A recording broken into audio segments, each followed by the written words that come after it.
What's up, everybody? We are here on the showroom floor at Siggraph 2018. We are here with the OG Cinema 4D, Mr. Tim Clapham. Thank you for being here with us. Thank you for having me. It's awesome. It's great to be here. Yeah. So your presentation was all about fields. And I got to say, like, dude, all right, let me step back a bit. Because your work has, like, inspired so many other motion graphics and artists in our industry. Cool. Like there's game changers, but like you create the game. You were the game creator. I'm not sure, but thank you. Yeah. I keep on saying that pinks and purples are really big now, and I think you like instigated that. You're like, yeah, let's bring in those pinks and purples. Yeah, I reckon we're past the time of lots of greys and small type with surfaces of sub-poly displacement. We need some colour, you know? Yeah. Bring on the colour. Yeah. So, in case for you guys, if you don't know, HoloLux is your website, right? And your company, basically, right? Is that what you run it under, or do you just run it under Tim Clapham? I have two businesses. It's my wife that really runs HoloLux. She does all of the back-end stuff. That started out as a blog years ago. My company is Lux.tv, so we are a production company in Sydney, and HoloLux was originally our blog, and we did some free tutorials, kind of grew into like a community of training resources, and now we get artists from all around the world who are working in the industry, who have hands-on the tools every day, making work training for us, and because they're like hands-on, I think that they bring that real-world experience to the training that we offer, you know, so it's proper. Yeah, dude, like, that's where I learned. I learned Octane through you guys and stuff like that. Right. It's like, you hit up Grayscale Guerrilla, and then you hit up HoloLux once you want to take that extra step, you know? It's like, yeah. So your presentation, coming back to that, it was about fields, yeah. R20, like, and I'm watching your presentation the other day as we were going through the run-throughs, and like, I'm just amazed at how your brain works. You know, at putting all these fields, and tomorrow you're going over the VDB stuff, and it's like how is it that you're able to just like think of so many abstract ways in order to get this stuff working fluidly together? Yeah, well, I don't know. I think the thing is with like especially the way they've implemented fields. It's just like so intuitive. If you've worked with fall-off in cinema, then the transition is just totally natural. But also, the field interface just works like using Photoshop or After Effects. So if you think of what you do with a pixel when you're comping stuff together, and I learned in After Effects, you know, and 3D kind of naturally came after that, back in After Effects 3.1. But it's still a tool that I use every day, and like the number of things that you can do just with like blending and multiplying pixels together, and if you think that we're doing that with fields, but we're just doing it to control values of like a parameter or a shader or a vertex, so it's almost like you can paint with them. And like I think the stuff that's happening now, and as soon as people get their hands on it, there's going to be a lot of stuff the same, but it's like as people learn the tools more, then everything's going to go crazy. Yeah, like, I'm really interested to see what once people get their hands on, you know, because I was just playing around with it a little bit ago, and it's like, yeah, it's super cool, throw an emitter in there and be able to like control the stuff through an emitter, you know, so I think we're going to see a lot of that stuff, but the with fields, it's just like endless, the amount of possibilities that have with it. So it really is, yeah. I mean, like Photoshop, like is a tool that so many people use, and the things that people do with still images in Photoshop is pretty amazing.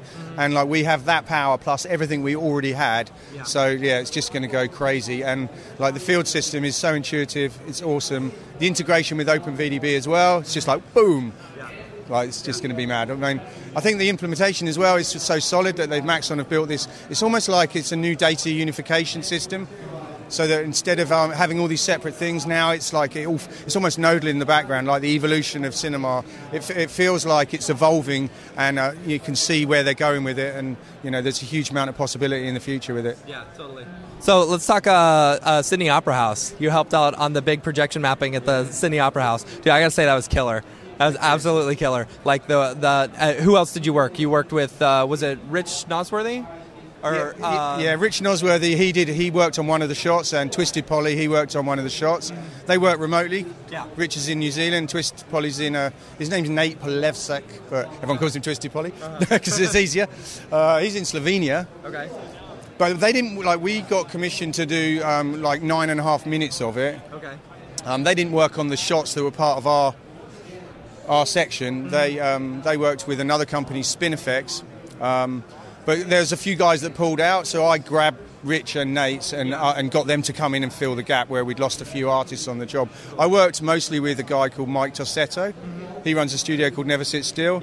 And also Dan Bragger. He was interning at Lux at the time, so he was like straight out of college kind of thing, and then it was like, come and do the projections for the Opera House, which was like a pretty good gig, and he just owned it as well, which was awesome. So it was just really me and Mike and a bit of Dan, and we did 9.5 minutes in like 7 weeks, 6K. 7 weeks, 6K. Yeah. I was about to ask what the resolution on that. That's crazy. What were you rendering in? We used V-Ray for pretty much most of it. Then. Really? Yeah. Okay. Cool. V-Ray, it's solid. You can kind of throw anything at it. Yeah. So it's got such pedigree, I mean, we tend to use Redshift at Lux mostly now. Right. We've jumped on the GPU bandwagon, and that's like amazing. Yeah. We've been using it for R20. They've got everything ready. It's all working with the new features. But yeah, still got V-Ray in my back pocket because it's a bit like Arnold as well. Like it's been around for so long. Yeah. You can just throw millions and millions of polys at it, and you can do some really crazy stuff. Yeah. There's like 500 noise types with it, and so many shaders. And the integration with Cinema is really deep as well. Yeah. I've got a special love for V-Ray. You move over to standard, and then you moved over to V-Ray. And that was it. And once you learned V-Ray, you just kind of fell in love. Yeah, totally. Yeah. I mean, I used V-Ray for years on loads of projects, and. The thing is, as we invested in a lot of hardware, which was CPU, and then Octane came out, and I was like, oh man, I can't run that on any of my render farms, so I'm just going to stick with CPU renderers for now. That's a few years ago, started to get a bit old, so now I'm like buying up the 1080 Ti's and filling up those and getting on the GPU thing. Yeah, totally. And honestly, Redshift, absolutely love it as well. It's a great render engine. Yeah. All right, so you got new training for the fields and VDB stuff coming out. Yeah, let's give your plug. Yeah, it's like nearly 7 hours of training. And it covers all the new fields, everything you can do with them, and also how they work with OpenVDB, from a very basic explanation going on to some really advanced stuff. Get it from HoloLux.com. We've got a Siggraph special on at the moment, and we'll probably come out with another version of this a bit later, once I've wrapped my head around even more crazy stuff you can do with it. Awesome. Where can people find you online? HoloLux, at HoloLux on Twitter, HoloLux.com. Lux.tv on Insta, but honestly, I just post drunk pictures there. and Lux.tv is our production company. If you go to HoloLux.com, though, we've got like over 100 free tutorials. So yeah, check explosions going on. And there's some explosions. Yeah. All right, awesome. Tim Clapham, the man. Thank you so much. Thank you. And, thanks for watching the presentations. There's some amazing people. Make sure you check them out, and they'll be on Cineversity as well. Yeah. For more at the Siggraph showroom floor with Brograph, we will see you guys later. Thank you. What's up, everybody? We are here at the Siggraph showroom floor at the Maxon booth. Watching some great presenters today. One who just went a little bit ago was Mr. Josh Johnson. How are you? Pretty well. Thank you. How'd your presentation go? You went over motion tracking and a lot of the new features in R20. Yeah, so being a visual effects guy, anytime a new features come out, I'm always looking at how I can utilize my visual effects. And in R20, there's brand new motion tracking updates, especially related to the manual tracking. And manual tracking is really important. I mean, auto tracking is like, okay, whatever. Manual tracking is where 3D trackers really make their money, which is why 3D trackers exist as a job, because, if it's auto track, anybody can do it. But so manual tracking, you have to really get in there and do a lot of work. But with R20, the manual tracking is there, but it's very automated as well, which is pretty amazing. So if you had a chance to see my presentation, you can see that I manual track this pretty tough shot, but Cinema 4D allows to create what they call virtual keyframes automatically as a manual tracking. So just really smooths the process. Yeah, I was so impressed with the footage that you shot and that you were tracking. I was watching it during your run-through a few days ago, and you said, oh, let's go ahead and track something here. I'm like, wait, there's a dot there, you know? And it was still able to chew through it, no problem, you know? I found, like, so watching this and seeing the new features with the new motion tracker and stuff, like, it's so much better, like exponentially better. Exponentially better. I mean, to the point of, you know, maybe previously I may not even have attempted to do it, object tracking wise, especially in cinema, but now it's going to be the first thing I use, quite honestly. I mean, because I'm going to be in 3D program, I'm going to be in cinema anyways, so why not start there? And now I can actually start there and get my job probably done faster inside cinema now. Dude, and like the way, like doing the individual points and being able to manually track them, I was telling the guys, you know, at Maxon, like basically giving them a high five saying, if you were to do this in After Effects, you know, it's like chug, chug, chug, you know, but it's like literally you click it and it's like, boom, it's done.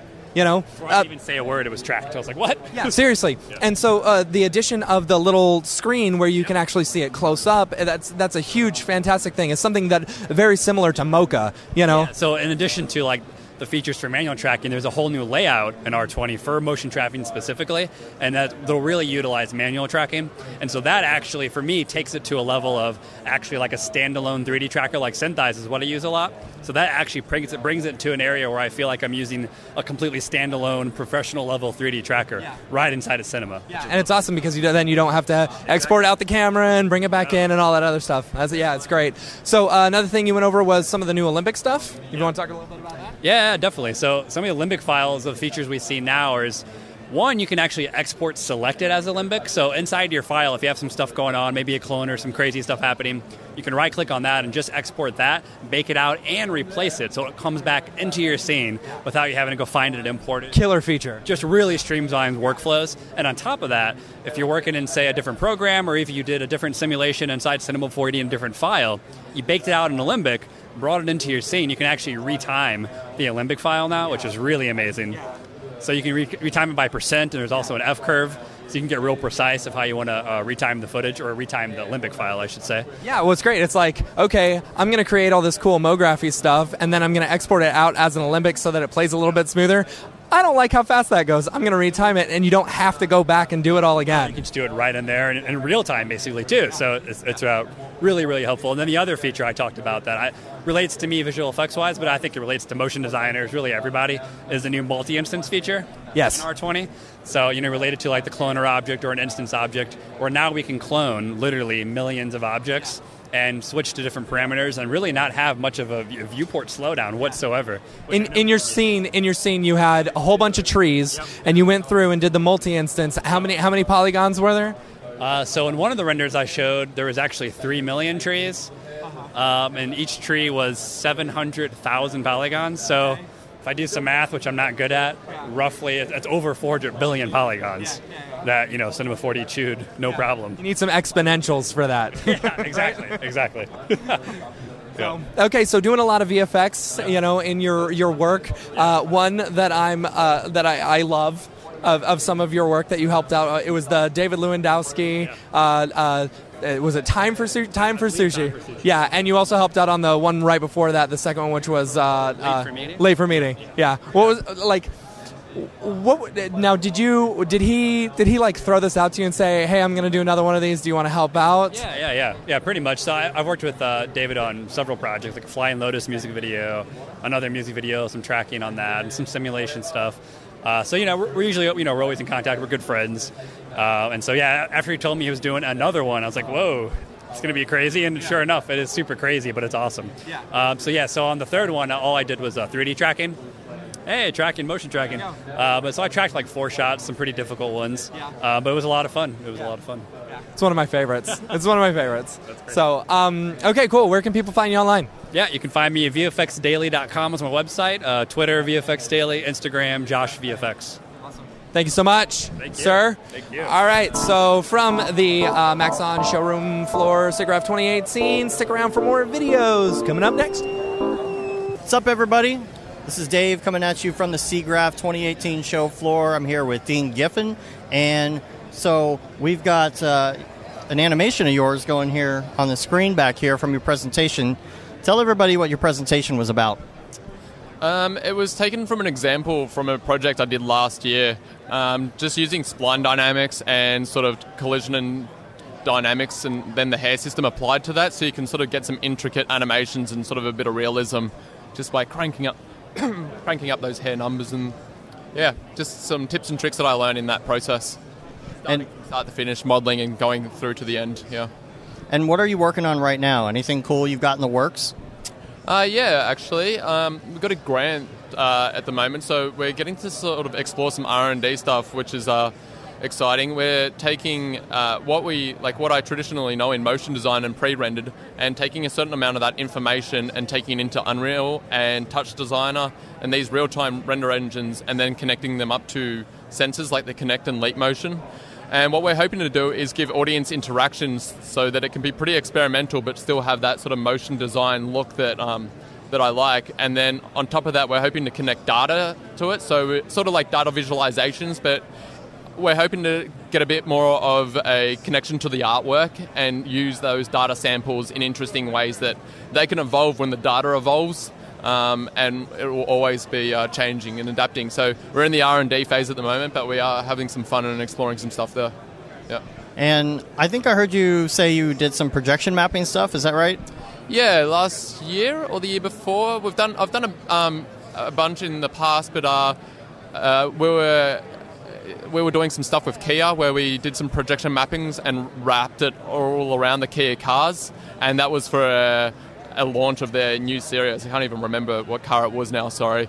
But they rolled through Toronto, Montreal, and Vancouver, and our sort of animations that we wrapped around them came to life and just sort of helped sell that car a bit more by doing some interesting animations on them. Yeah, it was good fun. So what are you most looking forward to seeing here on the show floor? I really actually haven't checked out the schedule enough yet, but I do want to get around. I would love to see Unreal and what they're up to and the latest graphics cards with NVIDIA and see what we're getting with real-time at the moment. I want to see still the other speakers at the Maxon booth because there's a lot of talent here. And then just, walking around and, of course, the drinks at the parties and after work. So, it'll be good times. Cool. Well, where can people find you online if they're looking for you? You can find me at Dean Geffen, so just how my name is, D-E-A-N, Geffen, Giffin.com. And you can find all my work there from commercial to personal. And then I also work at Swivet Studio where I was talking about that project that we're sort of working on and things like that. So, and that's just S-W-I-V-E-T, Swivet Studio. Yeah. All right. Well, stay tuned for more interviews. This is the show floor of Siggraph 2018 at the Maxon booth. Stick around. What's up, everybody? We're continuing our coverage of Siggraph 2018 on the show floor at the Maxon booth, and with me is David Brodeur. What's up, everybody? How's it going? So, you finished your presentation. We had a little hiccup with the hardware, unfortunately, but I think everything's cool. Matt kind of freaked out a little bit. He got it all taken care of, though. He's a man. And so tell everybody what your presentation was about. So I've been asked a ton of times over the past maybe year or two about how I do my real macro close-up studies of rocks and terrain and stuff like that. So I kind of just went through how I do it in the physical render and then how I do it in Octane. We also did some sculpting, how to sculpt rocks, showed a couple techniques on that, how to utilize some of the content browser sculpt brush presets, really kind of fun stuff, and then using the scatter. And I also talked about how in the new R20 version, how that has the multi-instance object in there and the cloner object, so you don't even need Octane necessarily to do the scattering like we were able to do, but I showed it off in Octane still. So speaking of Octane, did you check out the Otoy booth over there? Dude, their booth is nasty this year. Beautiful displays. They got some pretty cool artists up on there too. I love that. I love seeing that they're really promoting the artists in the industry that promote them and stand behind them. And yeah, dude, their booth is great though. Yeah, they really stepped it up, and we talked about that on the podcast last year when you were on, and then we had a nice little podcast the other night with a bunch of guys in the hotel room. It was really hot and sweaty, and but that was a lot of fun. Where do you work? I work at Ringling College of Art and Design in the motion design department, and also Locked and Loading, kind of run my own business out of there. And the podcast was super fun the other night. You won't really see me in it. You'll hear my voice. I was on the edge of the bed, and there was 3 guys on the edge of the bed there, and every time one of us leaned forward to talk on the mic, the bed would start to flip up. So I just kind of hung back a little bit, but you hear my voice. I tried to start a little trouble, because that's what I do. What about Octane 4? Have you played with it yet? I haven't played with Octane 4. I've had too many client projects to install it and it be unreliable. So I've just been sticking with 3.08, and when 4 gets released, I'll be using that. All right. What are you looking forward to seeing in Octane 4 then, that you've seen in kind of the promos and things like that? I need that AI denoiser like last year. That and then like light exclusions and stuff like that are going to be super helpful for like production and things. I know anyone that does production in Octane has run into the issue of like, it's like, I just need this not to be seen in the reflection. Basic stuff like that. I'm obviously an Octane fanboy for sure, but it doesn't come unwarranted. I love the software. It's so easy to use, beautiful looking, and so just a couple little tweaks. Keep doing these tweaks. Give us those software updates regularly, and I'll be a happy camper. Anything else you're looking forward to seeing on the show floor here? On the show floor, well, I've been hanging out at the booth behind me pretty much this whole time. It's a lot of Cinema 4D rock stars, man. I love Cinema 4D people, so I'm looking forward to seeing everyone's presentation. It's pretty much what I got. I've been popping around. I looked at the Redshift booth; it looks pretty nice. Popped around at the toy, like we mentioned. So that's pretty much it. I mean, I don't know that much about the tech to get really behind some of like these other super tech things. I just get lost there. I look more for the beautiful visuals and then follow my way through that. All right, I'm going to ask you to do something here. You're not going to be able to do it really loud because you might interrupt the presentation going on. So you're just going to have to say it kind of at a mid-level tone in the microphone, and you know exactly what I'm talking about. Here we go. Just take all your dreams and just do it. Coming to you live from the Maxon booth, Siggraph 2018. This has been a great day, and I'm looking forward to 2 more days. We'll see you later. What's up, everybody? We are still on the showroom floor at Siggraph 2018. We're here with one of my 3 favorite Grayscale Guerrilla people. Oh, yes. Thank you very much. One of my 3 favorite. Chris Schmidt presented today, right? Yep, me and Nick and Chad all got to jump up on stage and do a trio presentation. Yeah, that was fun, a lot of throwing back and forth and just like showing off all the new features of R20. Yeah, there's way too many features. There's advantages and disadvantages. One is I only had to build a third of a presentation. The other is trying to squeeze in all that amazing new stuff into like a 50-minute presentation, which is impossible. So we just had to keep skipping things. Yeah, dude, and you're a fast talker and you're a fast goer, so I can only imagine how much you actually threw in there. Yeah, we exactly. So yeah, we trimmed a bunch of stuff out and things I would have loved to talk about. We're just like, we don't have time. Yeah. But we should hopefully be able to tackle a bunch of that maybe in the AskGSG tomorrow. So. Yeah. Oh, yeah. So when does AskGSG, the new season, start? Oh, I have no idea. Okay, never mind.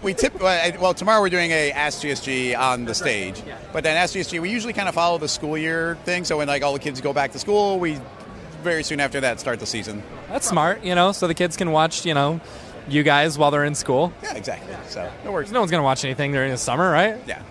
The breaks, it's really important to get the breaks to have time to work on some projects, get half-res out the door. Like so many different things have to be planned. So and some new projects, right? And some new products that you guys are putting out. Are you going to work on those? Yeah. Do you want to tease that a little bit? That was announced yesterday, right? It was pretty much announced yesterday. So I think we've even got behind me. We've got the brand new version of LightKit. We got LightKit 3. We've been working on this thing for like a year and a half.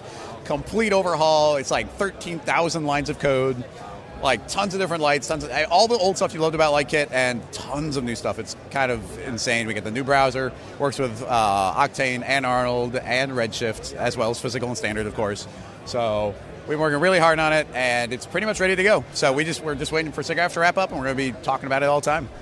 So yeah, super excited. So let's talk half res, because you're one of the big wigs in charge of half res. There's a committee now, right? Yeah, the brand new half res committee. We've got we got 6 new people that are like just helping put it together to help make this the biggest year that we've ever had. That's awesome. It's cool that it like. What was the first half res? How many people? The first half res, we had like 68 people in the room. Yeah, that's a good that's a good crowd for the first one, and now it's grown exponentially. You've got a committee now who's helped putting it all together, and tell me about just tell me more about it. Like, oh well, I mean, and so on and so yeah, on. well, I mean, it's the biggest. We got a brand new venue, so that's super cool. We're hoping to get like 400 people in there. All the tickets already sold out for a bonus thing we put together this year. Tickets are still available for the regular conference, but we are actually doing tours around Chicago of going to some of the cool studios. Yeah, I saw that. That's cool. We had to limit that for people to fit in studios, but the 30 tickets we had sold out in like 2 days. So we'll definitely be doing that again in the future. So that's really cool. And yeah, aiming for 400. We're in a new venue that is big enough to grow for a couple of years. So we're super excited about that. And we got lots of speakers lined up. We've got Andrew Kramer for the interview at the end of the night, which is always fun. Everybody gets really drunk, and then we just sit down and watch somebody on stage get interviewed. It's like real chill. So I like that. Andrew Kramer's going to be fun. That's going to be good. Getting him up on stage. We got some local people. We got like Donnie Bauer in Chicago. He's going to be presenting from the Mill. And we've got Bhakti, who's actually presenting here at the Maxon booth. And I haven't even gotten to meet her properly yet, but I'm super excited. Her reel is killer. And dude, her work is so good, so good. So I'm excited. But that was one where the committee was able to come together and contact her and get all together where I didn't even have to think about it. So it's like, yes, this is cool having other people have some of the responsibilities. So and not all the pressure is on you. Not all of it. A decent amount of it. I've still got some big projects that I'm aiming to try and get done. Because as you know, I always try and do something ridiculous with Cinema 4D every year. Yeah, I was going to ask you. I was just about to ask you. So last year, you guys did the thing where everyone was trying to press as fast as they can. And it broke a little bit, but we all had so much fun doing it. Please tell me you're going to try maybe something like that again this year? We're doing something scaled down. It's not going to be interactive like that. We were trying to feed like 300 something phones into Cinema 4D, and it was working really great for a couple seconds, and then it started falling apart. But that was fun. We're doing something a little more, a little smaller and interactive. Okay. So it should be good. So. Yeah. That's going to be fun. That's going to be fun. I'm looking forward to it. Okay, cool. What else we got? Let's see. Grayscale Guerrilla, like it. We got Half Res. Where can people find you online? Grayscale Guerrilla, or just Google Chris Schmidt 3D, and you'll find like my Twitter and my Instagram and all of my contact is Chris Schmidt 3D. Awesome. So. Cool. Chris, thank you so much. A pleasure. Yeah. All right, from the showroom floor, Maxon booth, Siggraph 2018. You guys know the drill. Come on, we'll see you for more videos. What's up, everybody? We're continuing our series of interviews on the show floor. Siggraph 2018. We're at the Maxon booth. I'm here with Chris Pretty. Hey guys, what's up? They don't call him Pretty for nothing. You have just gone out on your own as a contractor, right? Was it scary? Absolutely. You come from a job after 10 years and you have constant bread income, you have a mortgage, you have a house. It was extremely, extremely scary, yeah. And you read Joey's book, right? Freelancer's Manifesto? Yes, Freelancer's Manifesto. Actually, I read that on a cruise. Got up before all my friends because they get too drunk and I wouldn't, and then I'd go up and read, waiting for them to wake up. So I have some coffee and read it in a weekend, actually. And every bit of the anxiety and stress that I was feeling about taking that dive was almost all but diminished after reading a little bit. I saw that a lot of freelancers do it with a lot less, no clients to start, they have kids, everything, so I felt a lot better about the dive after reading that book, yeah. Yeah, it's a really great book. Okay, let's talk about Octane a little bit. I really like some of the technical stuff that you do in Octane. Tell me about those, especially those metallic materials that you're doing on some of those. What is your process in creating those? It changes a lot because they change Octane a lot ever since they had the metallic shader. I go into doing a little more of a technically accurate metal using the colored index of refractions, looking up the red, blue, green channels on the wavelengths and actually setting the NK values so that I can get technically and physically accurate metals. But before that, I don't want to say it was a crapshoot, but it was more, I had to build a lot of my metal to the lighting. Some metals, when you're doing stills, you don't always see what you want out of the metal. So I kind of had to build it around that. But usually I just had preset library elements that created a metal. I found the index of refraction, set my specular up, and then saved it to a library as like a base silver or a base gold. Or that way, the only thing I had to do after that was, if I needed to tweak it, I'd go in, put some dirt on it, put some scratches, and be done. So set it up once and forget it, which is probably why I've forgotten how to make those now. So I've been looking at some of the new stuff that Otoy has been talking about coming out. They came out with some stuff about, well, speaking of wavelength, they came out with a whole bunch of new stuff, some papers on what they're going to be doing. I'm ready to go check that out. Have you seen the Otoy booth? I haven't walked by there today. I've been mostly doing demos, a lot of traffic through here. But was reading, are we talking about version 4 changes, or are we talking about like brand new changes that were announced today? A little of both. You'll have to go look at the specs. Hopefully we're going to get an interview with Jules as well and talk about it and find out a little bit more about it later.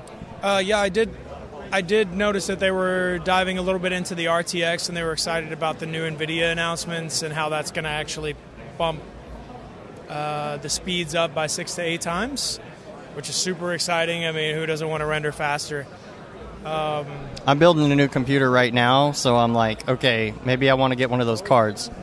Yeah. I mean, I think they're skipping the 1180s and doing 2080s now. Is that what they decided? You know what? I haven't had a chance to even follow it. I've just been at Maxon the whole time, you know? Yeah, ditto. This is a different Siggraph show for me because usually I'm walking around looking at everything and grabbing free T-shirts. You know, I think they're giving away free beer over at the other booth. And, yeah, no, I've been mostly helping out here and talking to people, so which is still fun.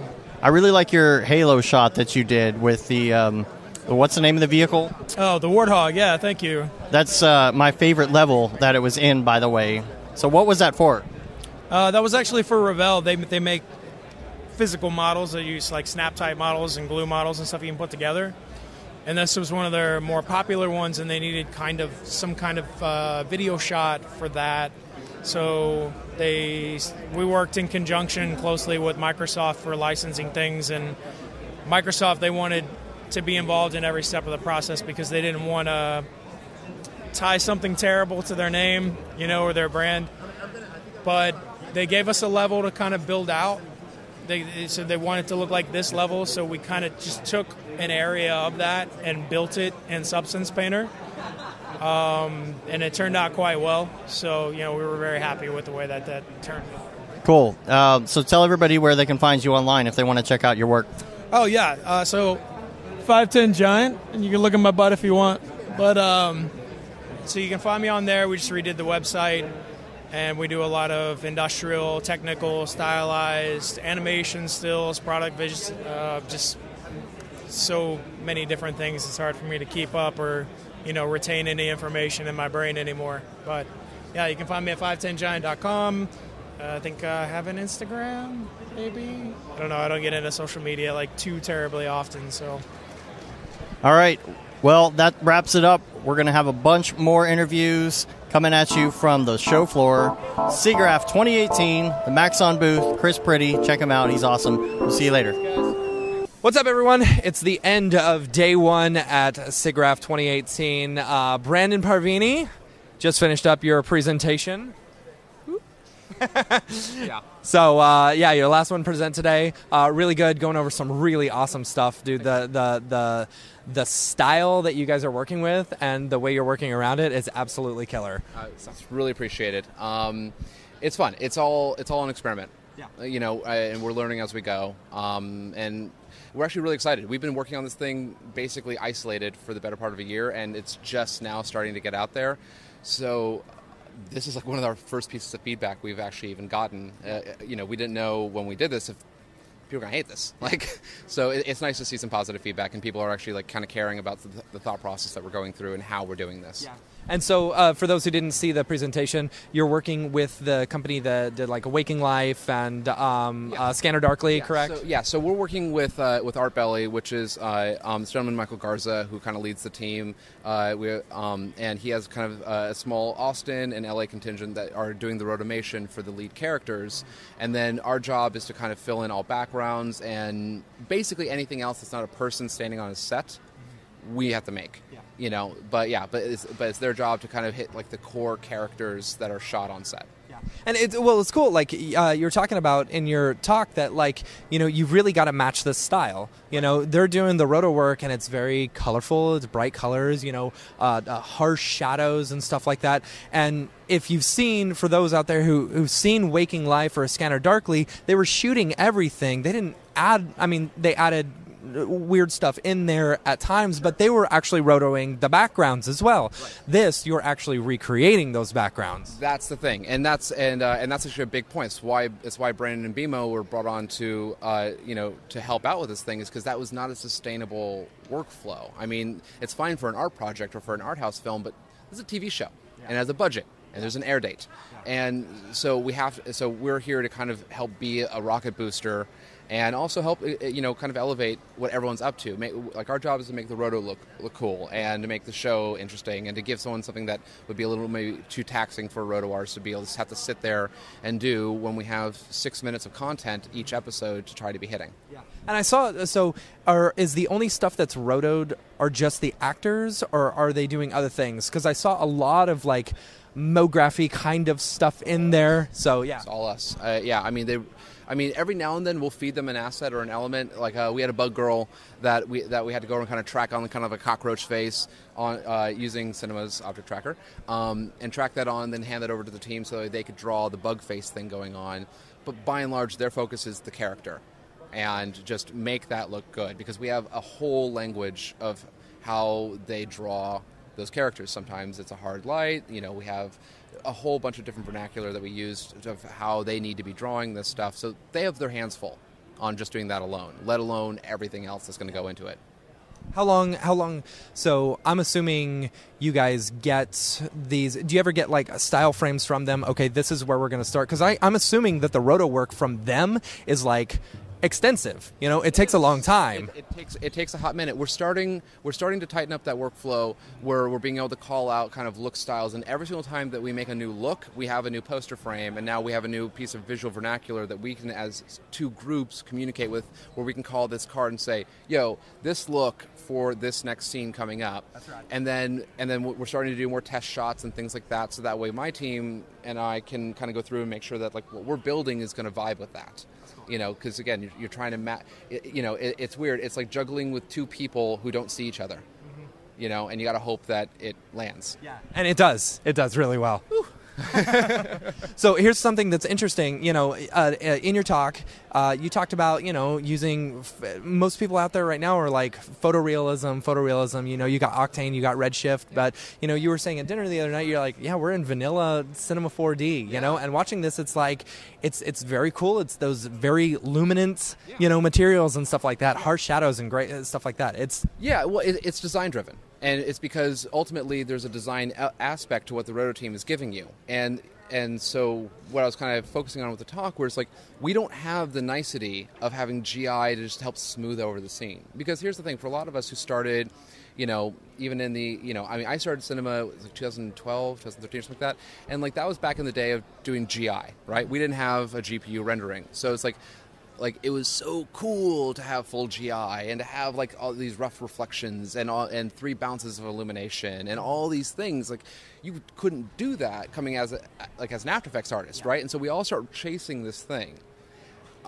But ultimately, there's times where I kind of look back and I thought I may have been a better designer when I didn't have the option of just making it super dope with my materials. Right. Like, now all of a sudden, like, I'm coming back to a place where it's like, it's cool, but what else?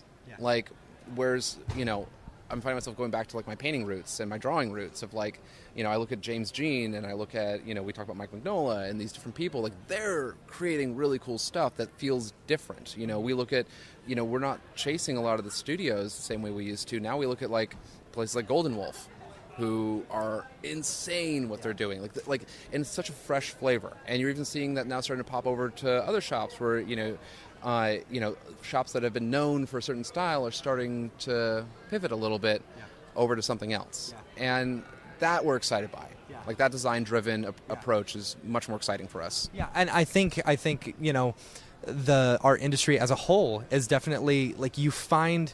So when MoGraph came out, you saw a lot of these pretty like abstract MoGraphy stuff, and we still see a lot of it, you know. Yeah.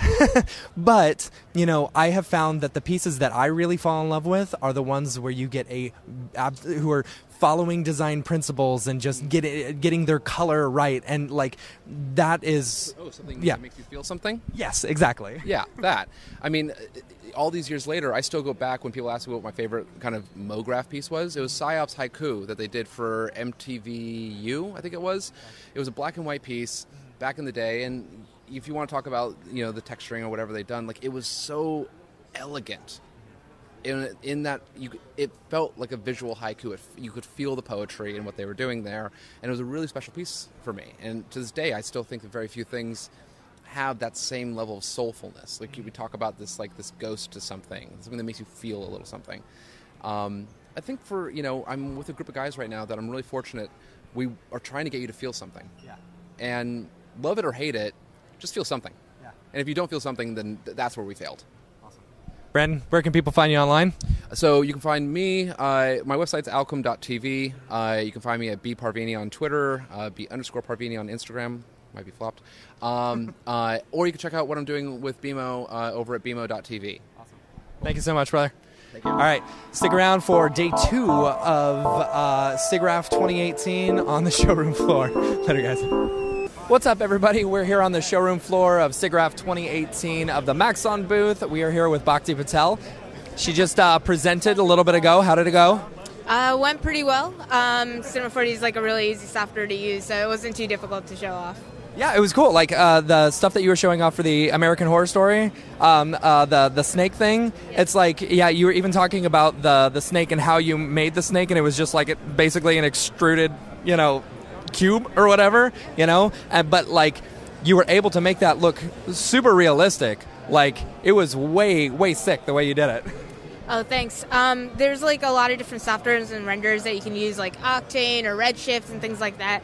But this one was actually just using the physical render that's built into Cinema 4D. Yeah. So it was like still pretty early on in like my career in Cinema 4D and everything. So I hadn't really gotten a chance to explore all those renders. So just being able to do that, get that realistic look directly in physical render was a huge bonus. Yeah, I was watching it. I was like, geez, that looks like an Octane render. But knowing that you just did it in physical, I was like, man, that looks really good.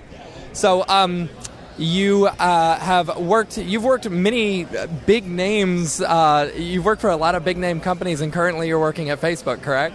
Yep, that's definitely right.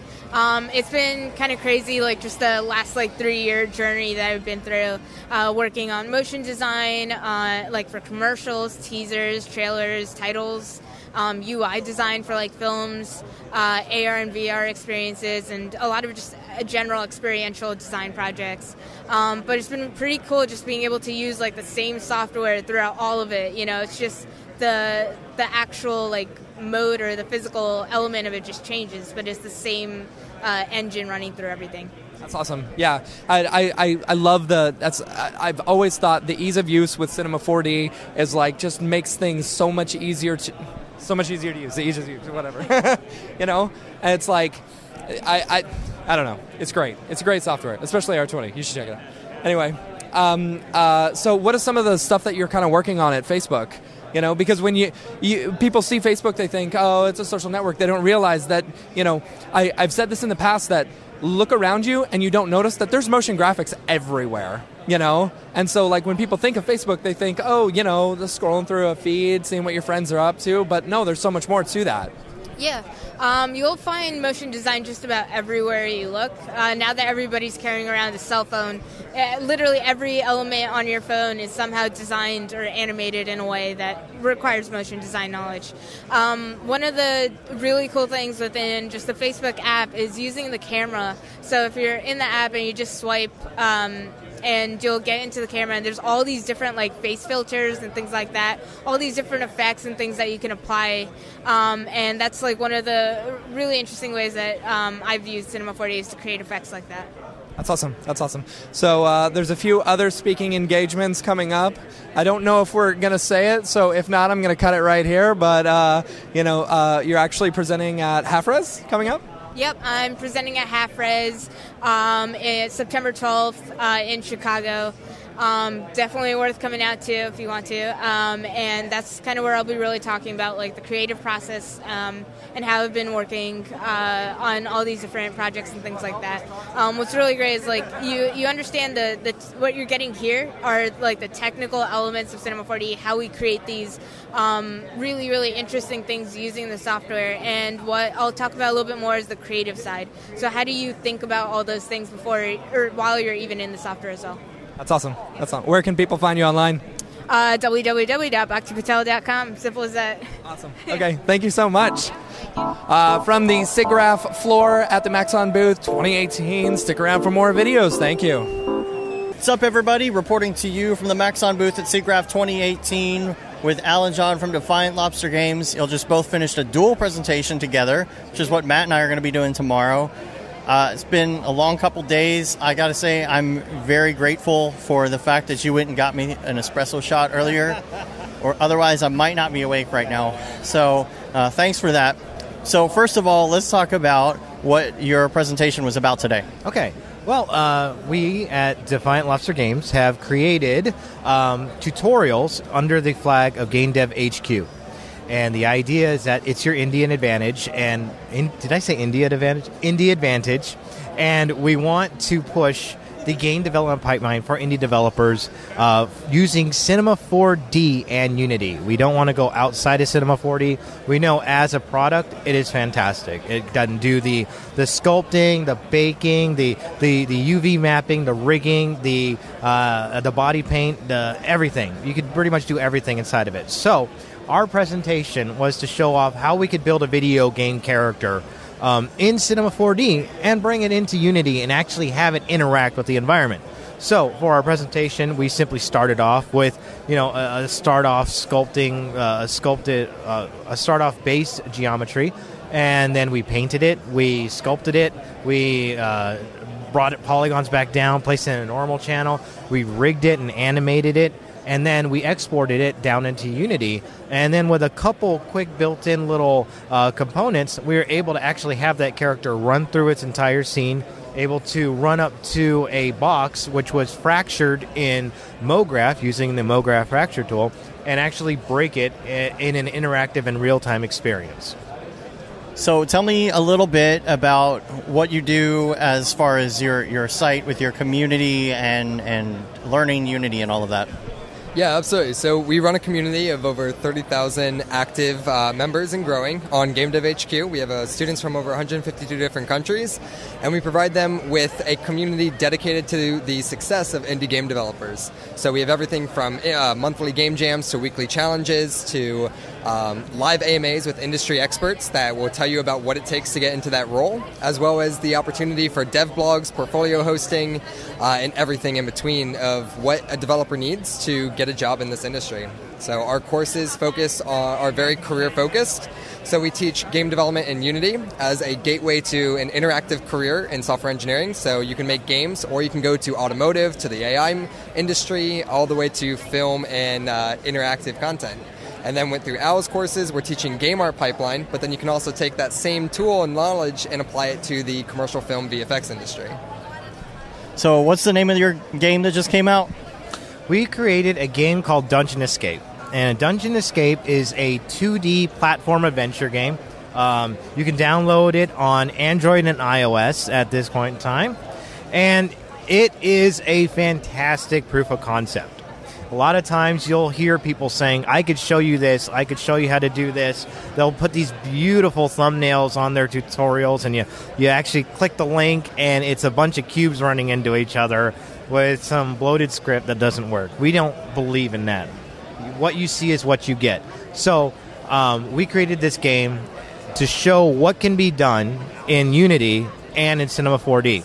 So for Unity, it's a 2D platformer game with parallaxing backgrounds that you're able to attack enemies, defeat them. There's an end boss inside of it. There's a map feature where you can scroll and pick different levels, all that other good stuff. But then, also, all the graphics inside of it were done using the typical VisFX software that you guys are all accustomed to. So we're talking Cinema 4D, we're talking After Effects, we're talking Photoshop, things that you guys traditionally never really want to leave. We don't want you to go out of that world. We want you to stay inside of it. So, character animations. We're not going to hand draw 30 frames of animation. If you've done that once, you'll never do it again.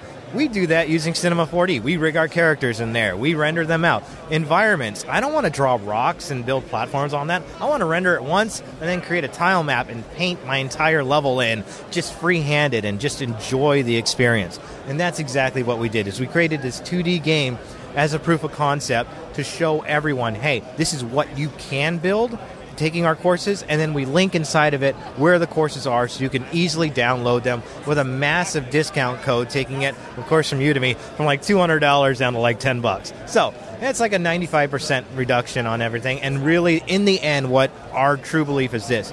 We got some serious monsters in the VisFX world. We got some serious monsters who build amazing things, not just video games, but interactive things, interactive features, interactive simulations, VR, AR, things like that.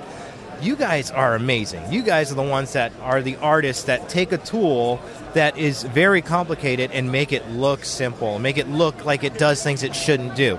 We want to provide that same experience in the Unity background and the Unity platform and make it easy for the artist to create something that has never been seen before, never been done before, using a game engine. And the only way to do that is stick with tools that are comfortable and easy to use, like a Cinema 4D, and get that into Unity using our teachings and any plugins that we develop for it. And who did you learn how to do game development? Oh, this man right here. He unfortunately had to deal with me for a. And here's the. I met John, and he tutored me an hour twice a week for an entire year, so I can get enough of C# down to do prototypes.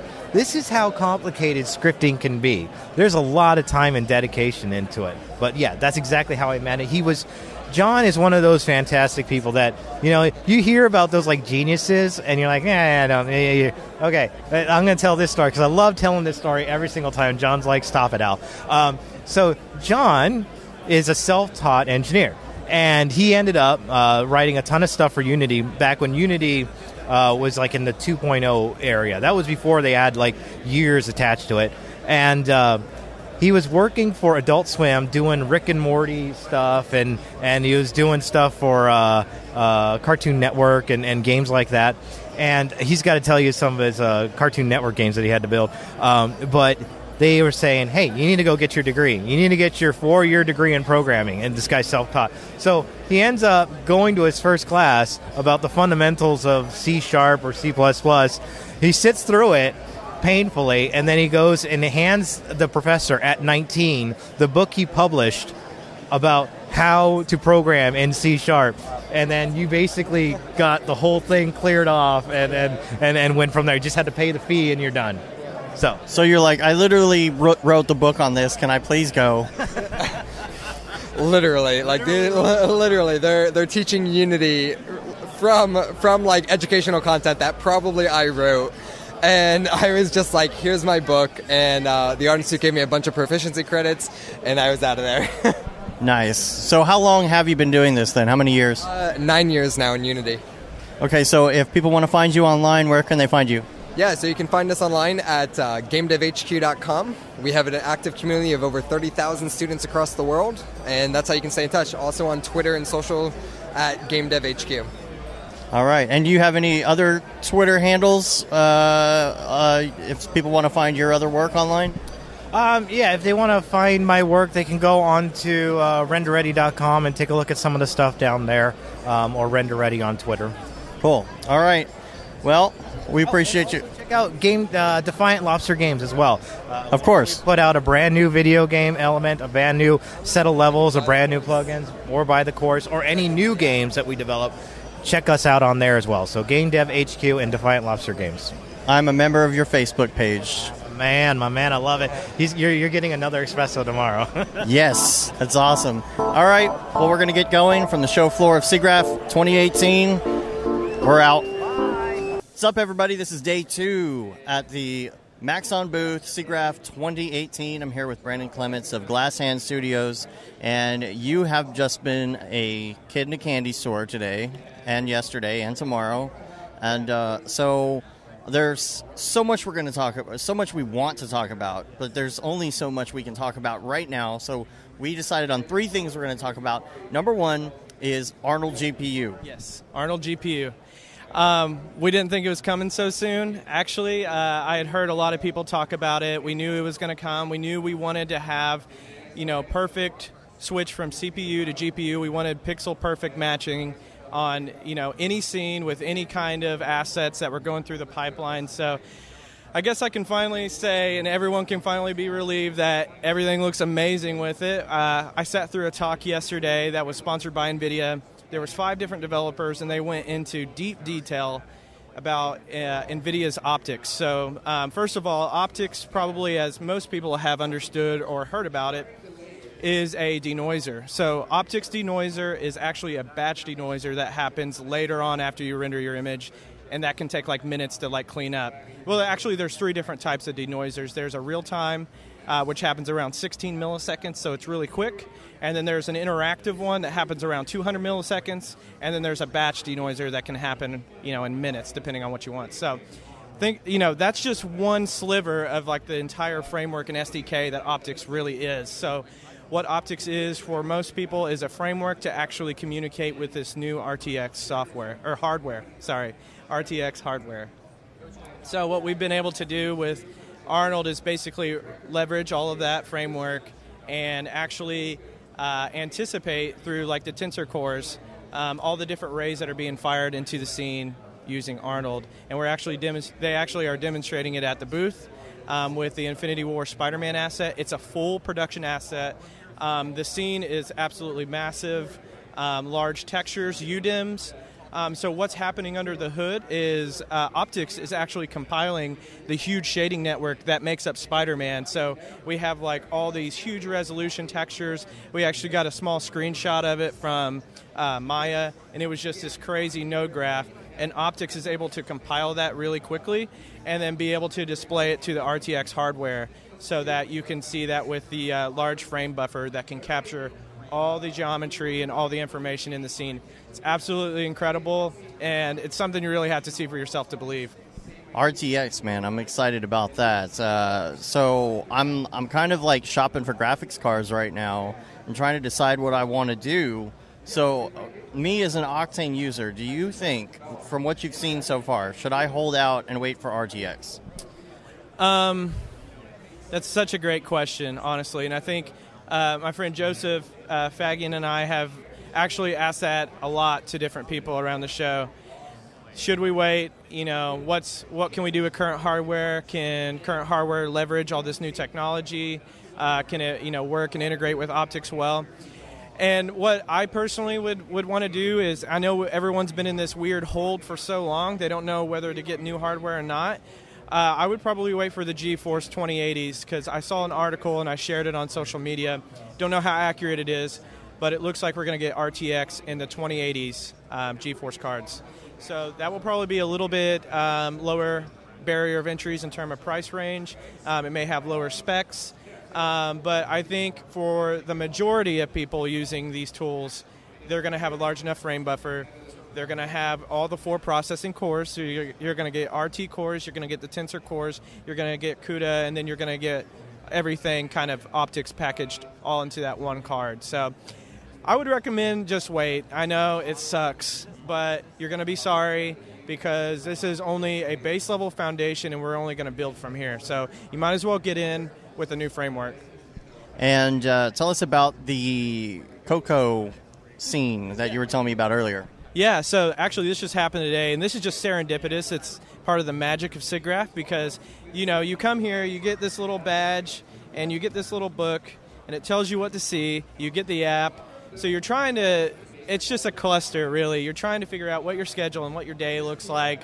And Joseph and I, we've just been, wandering around the convention hall, and we stumbled upon the NVIDIA booth because they have the loudest sound system, next to this booth over here. But we went over there, and it was actually a man from RenderMan, part of the engineering team, and he was showing universal scene description. They basically have their own viewer for scene dressing and scene setup.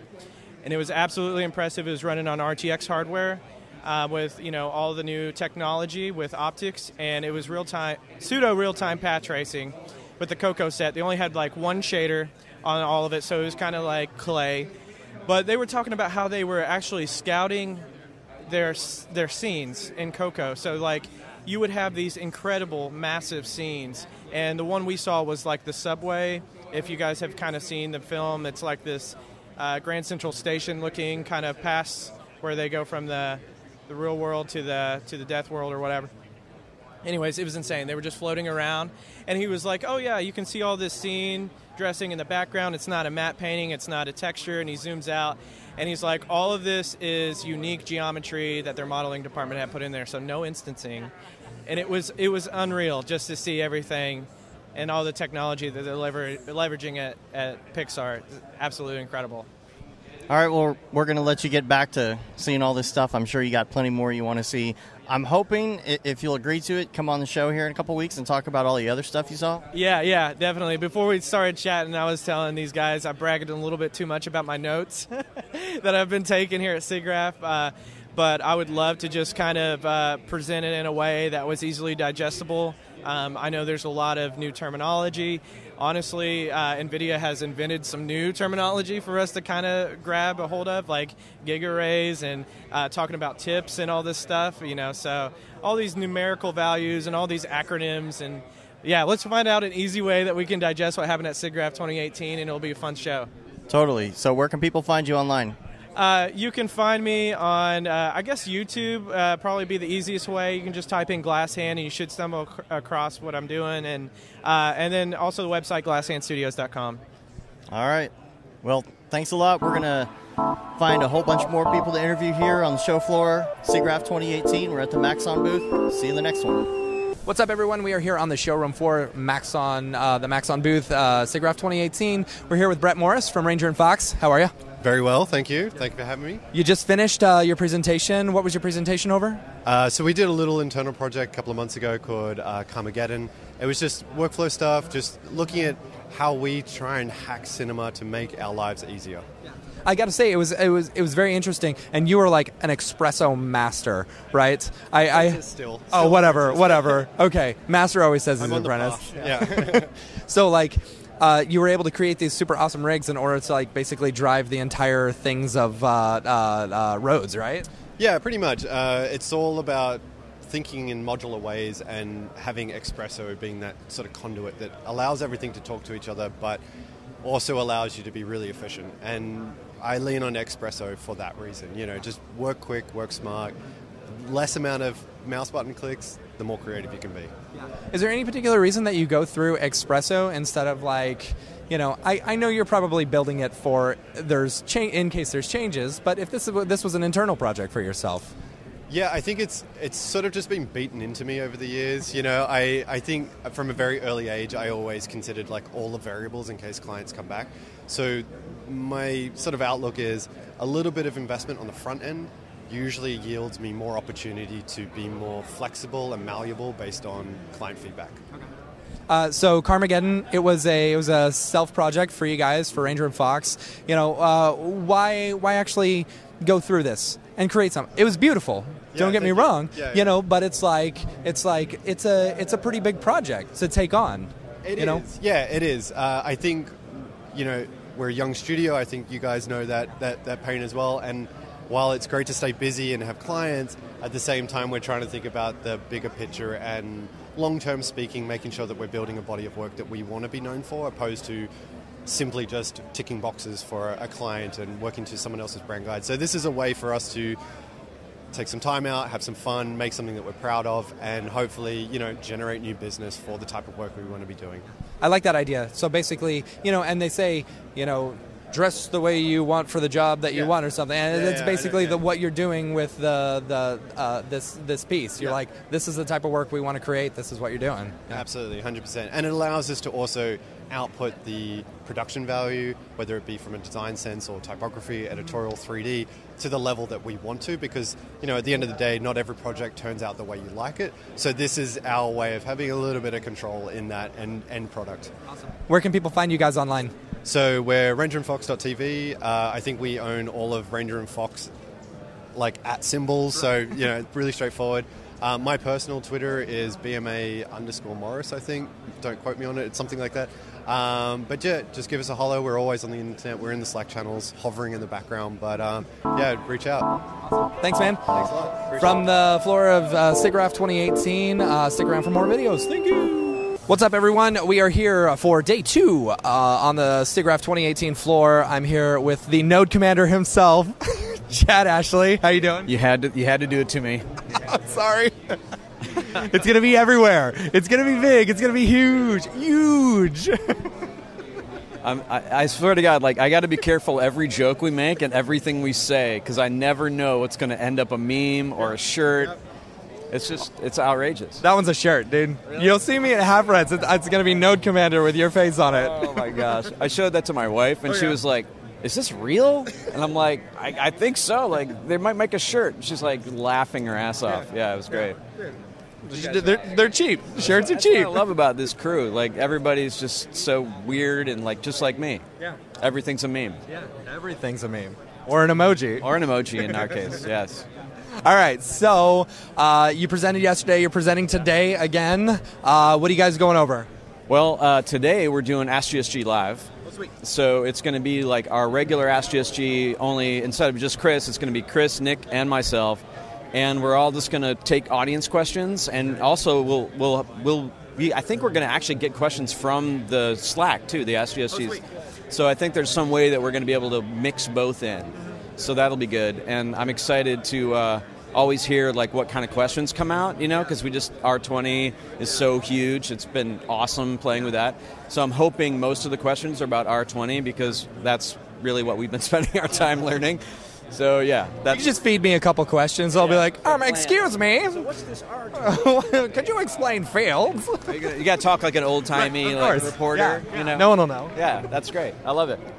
All right, so on the showroom floor, I know you like to get around. You like to involve yourself with everything. You were over at You've presented at 3 different booths, right? Not really presenting, but just hanging out and answering questions. So it's a pod. This is back here is a pod. So I was at the Autodesk Arnold pod showing off cinema at the Autodesk booth, which was kind of crazy. I thought that was hilarious. I was a bit scared, to be honest. Yeah. Thought I'd get the boot 5 seconds in. No, they're great. And then I'm also going to be at the Redshift pod showing off cinema and some of our plugins and stuff. So it's just about letting people know that our stuff works and Lightkit Pro 3 works in all of these different renderers now, which is a really big deal for us. So we're really excited about that. Dude, just hustling. Yeah, I mean we're just trying to get it out there. We know everybody's using different things, and we've seen it happening. So back when that started to happen, we knew that if we're going to update Lightkit Pro, we have to make it work for everybody's workflow. I mean, there are a lot out there, so we covered the 4 that we think people use the most. And we've gotten great response from our little teaser, so we're excited about getting that out and into people's hands, and so that's going to be great, I think. Yeah, the cool thing is I haven't played around with it, but from what you guys are saying, it's basically just a click of a button of which render engine are you using, and it sets it right up. Yeah, so that was really important for me because if you have more than one renderer. Yeah. And sometimes you start a job in one and you need to switch to a different one, or maybe you had an old job that you want to redo in a different one. Right. So the idea is that if you have a Lightkit Pro light rig, you can light in whatever you're in, maybe Octane or something, and then maybe you want to hand it off to a friend, or maybe you want to change it over into Arnold or Redshift. With a flip of a button, you can literally switch your entire rig to work in those renderers, and it will look within 5 to 10%. Sometimes some of them are even closer in terms of the intensity, color. You just can't tell. That image with the 4, those are all rendered in those different renderers, and they look the same. We were shocked at how close we were able to get them.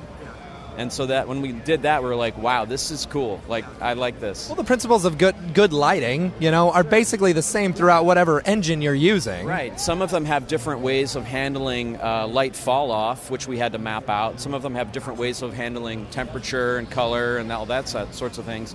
So it was important for us to sort of get a one-to-one match as much as we could.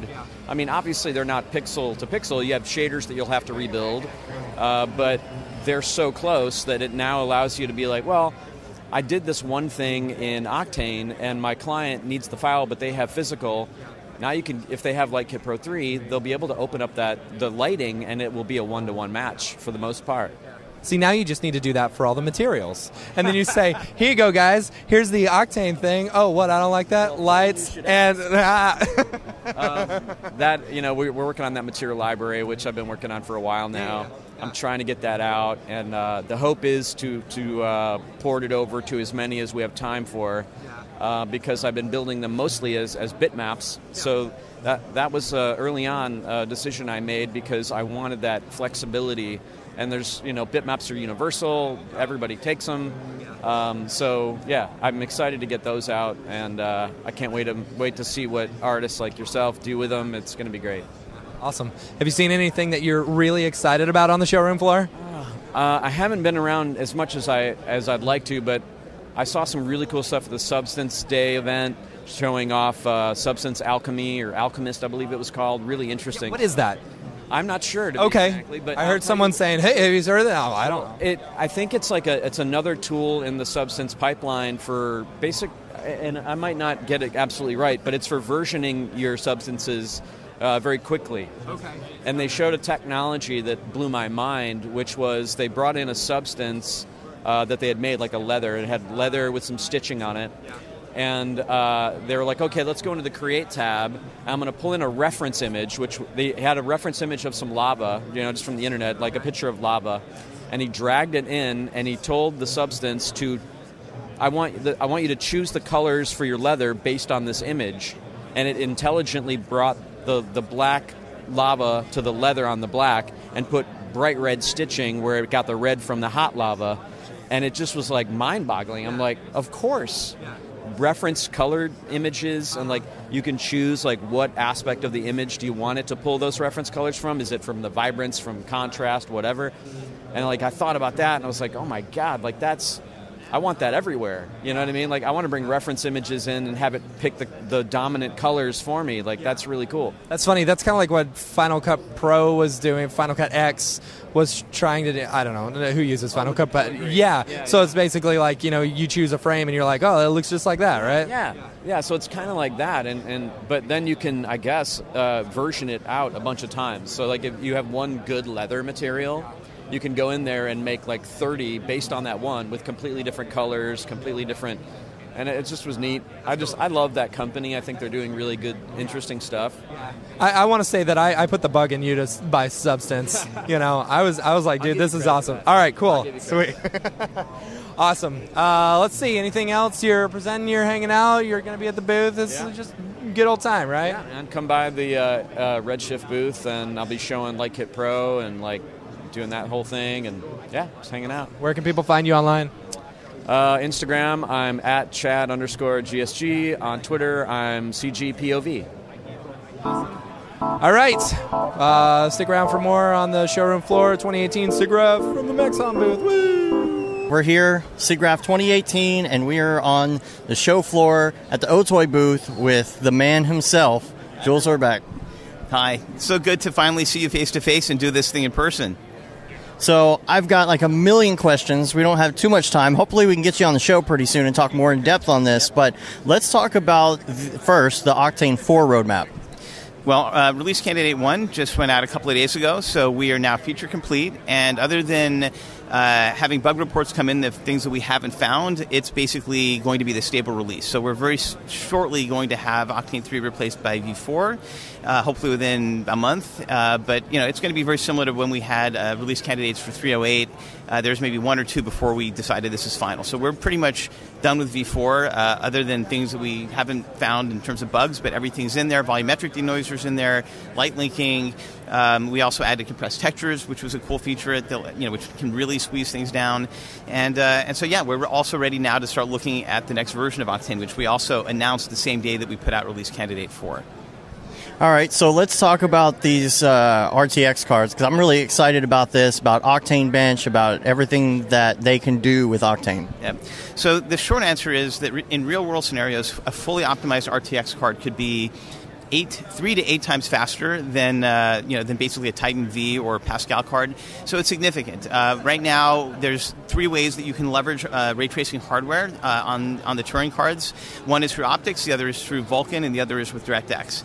And we announced earlier in the year that we actually are working on a new version of Octane's framework in 2019 that has backends for Metal, so we can get even on the iPad and iPhone. So our Vulkan backend in this version is seeing 10 times the speed of a 1080 on a card that is basically that's basically the replacement for that, or will be at some point. And it's 5 times faster, or 6 times faster than a Titan V, 8 times faster than a Titan XP or Pascal 6000. So the speed-ups are huge. But we haven't completely finished that version of Octane yet. When we do, we will get that full speed, and we'll see probably Octane benches in the 700 or 800s, which would be pretty crazy. And we'll also get Mac and even Intel integrated graphics support along the way. In the interim, optics is still kind of early. The RTX support is not quite as finished as it is in Vulkan or DirectX. So when that happens, since we have a version of Octane that we built, even Octane 4, we have an optics backend now. The second that gets accelerated to the full speed, then we'll see those speeds even in earlier builds of Octane. But we're waiting on NVIDIA to sort of help us sort that out. And I think they know what the issues are. So that's kind of where we're at. Eventually, by next year, we should be seeing 3x the speed minimal on these cards, and maybe more going forward. So I was looking at the roadmap going forward for Octane 5 and some of these new features. I guess, in a nutshell, what are the best parts of the new features of Octane 5 that you're excited about? I think the two awesome features are the procedural system for both lights and for scene geometry.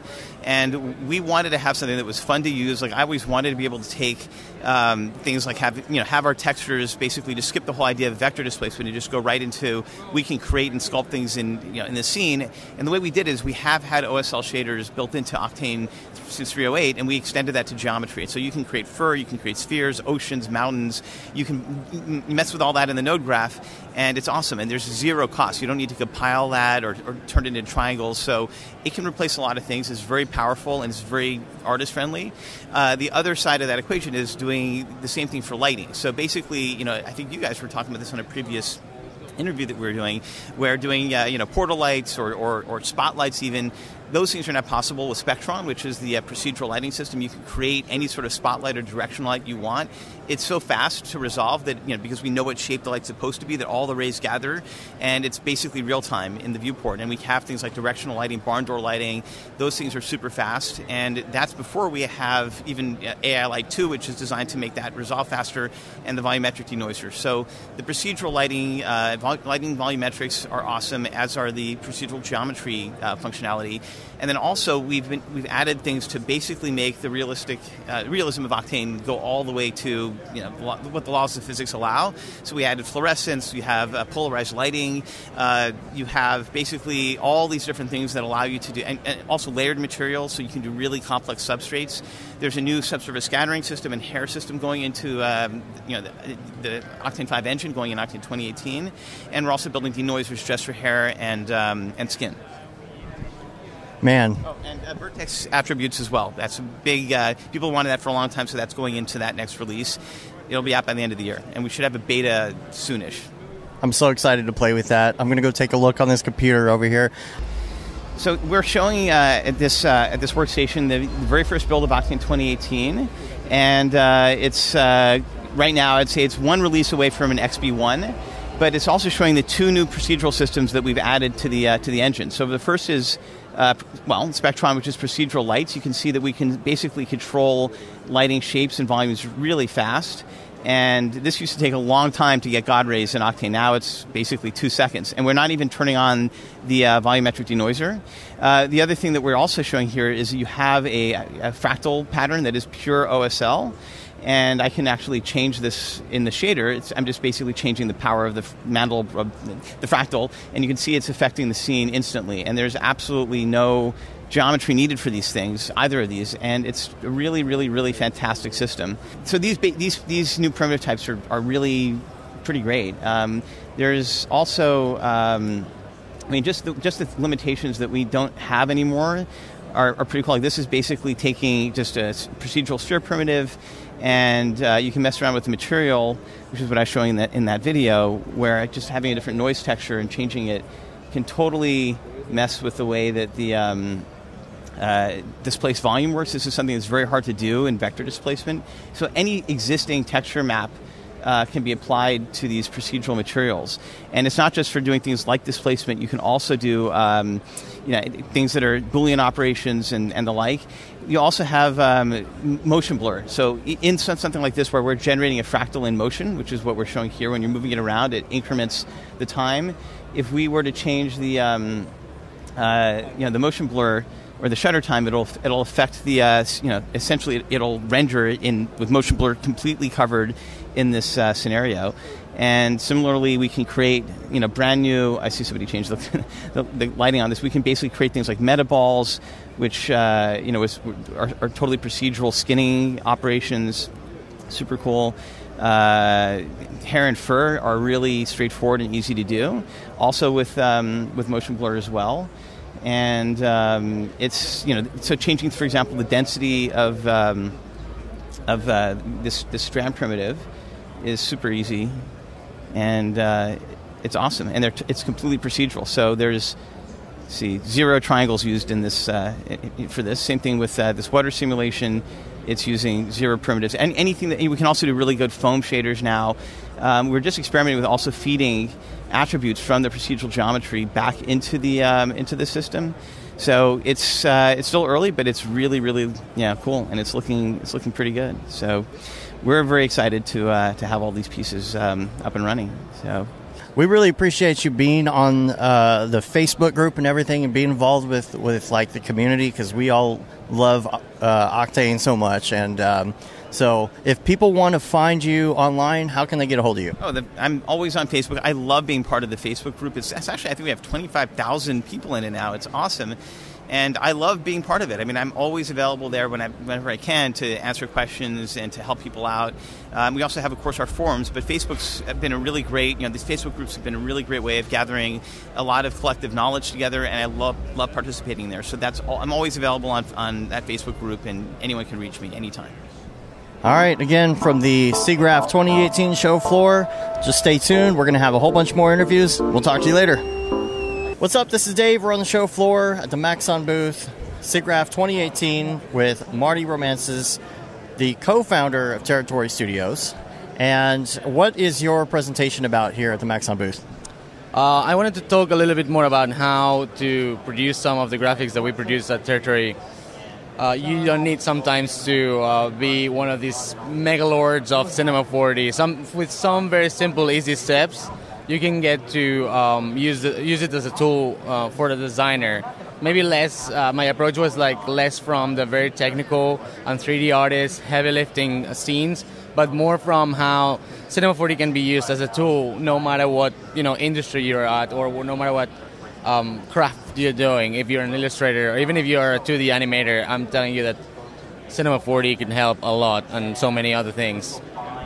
And let's talk about render engines a little bit. What render engines do you use on a regular basis?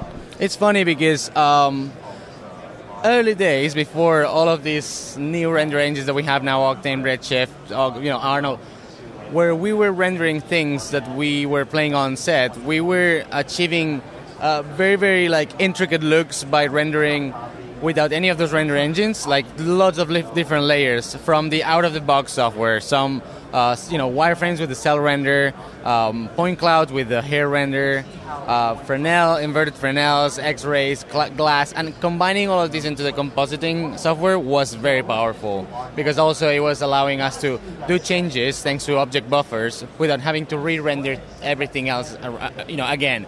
Now that we are more into VFX pipelines and a bit of a more heavy renders, we do use Arnold, sometimes Octane, and I know that some of the London guys are now very much into Redshift as well. So it really depends on what the project needs and what the pipeline that we need to adapt is.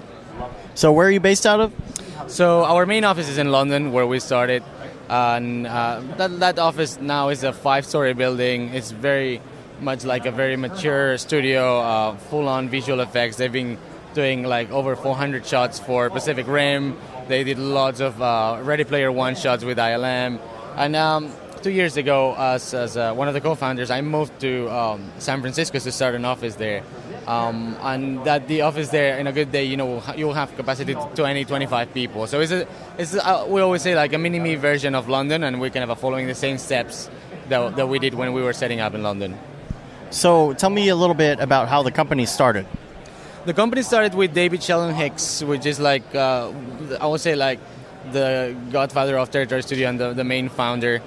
Nick, it was Nick, David, and Lee who were like joining forces from three different distinct backgrounds. One was more digital, the other one was more managerial, while David was coming from some of these more motion graphics and commercials and film industry.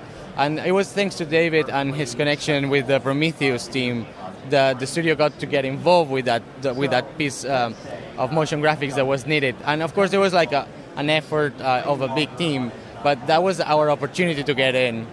And since then, the company started to realize that there was a need for some of these films to have a very storytelling and narrative-driven graphics. Most of the times in spaceships, in holograms and things, and that's where we started to, after identifying this opportunity, we started specializing in that.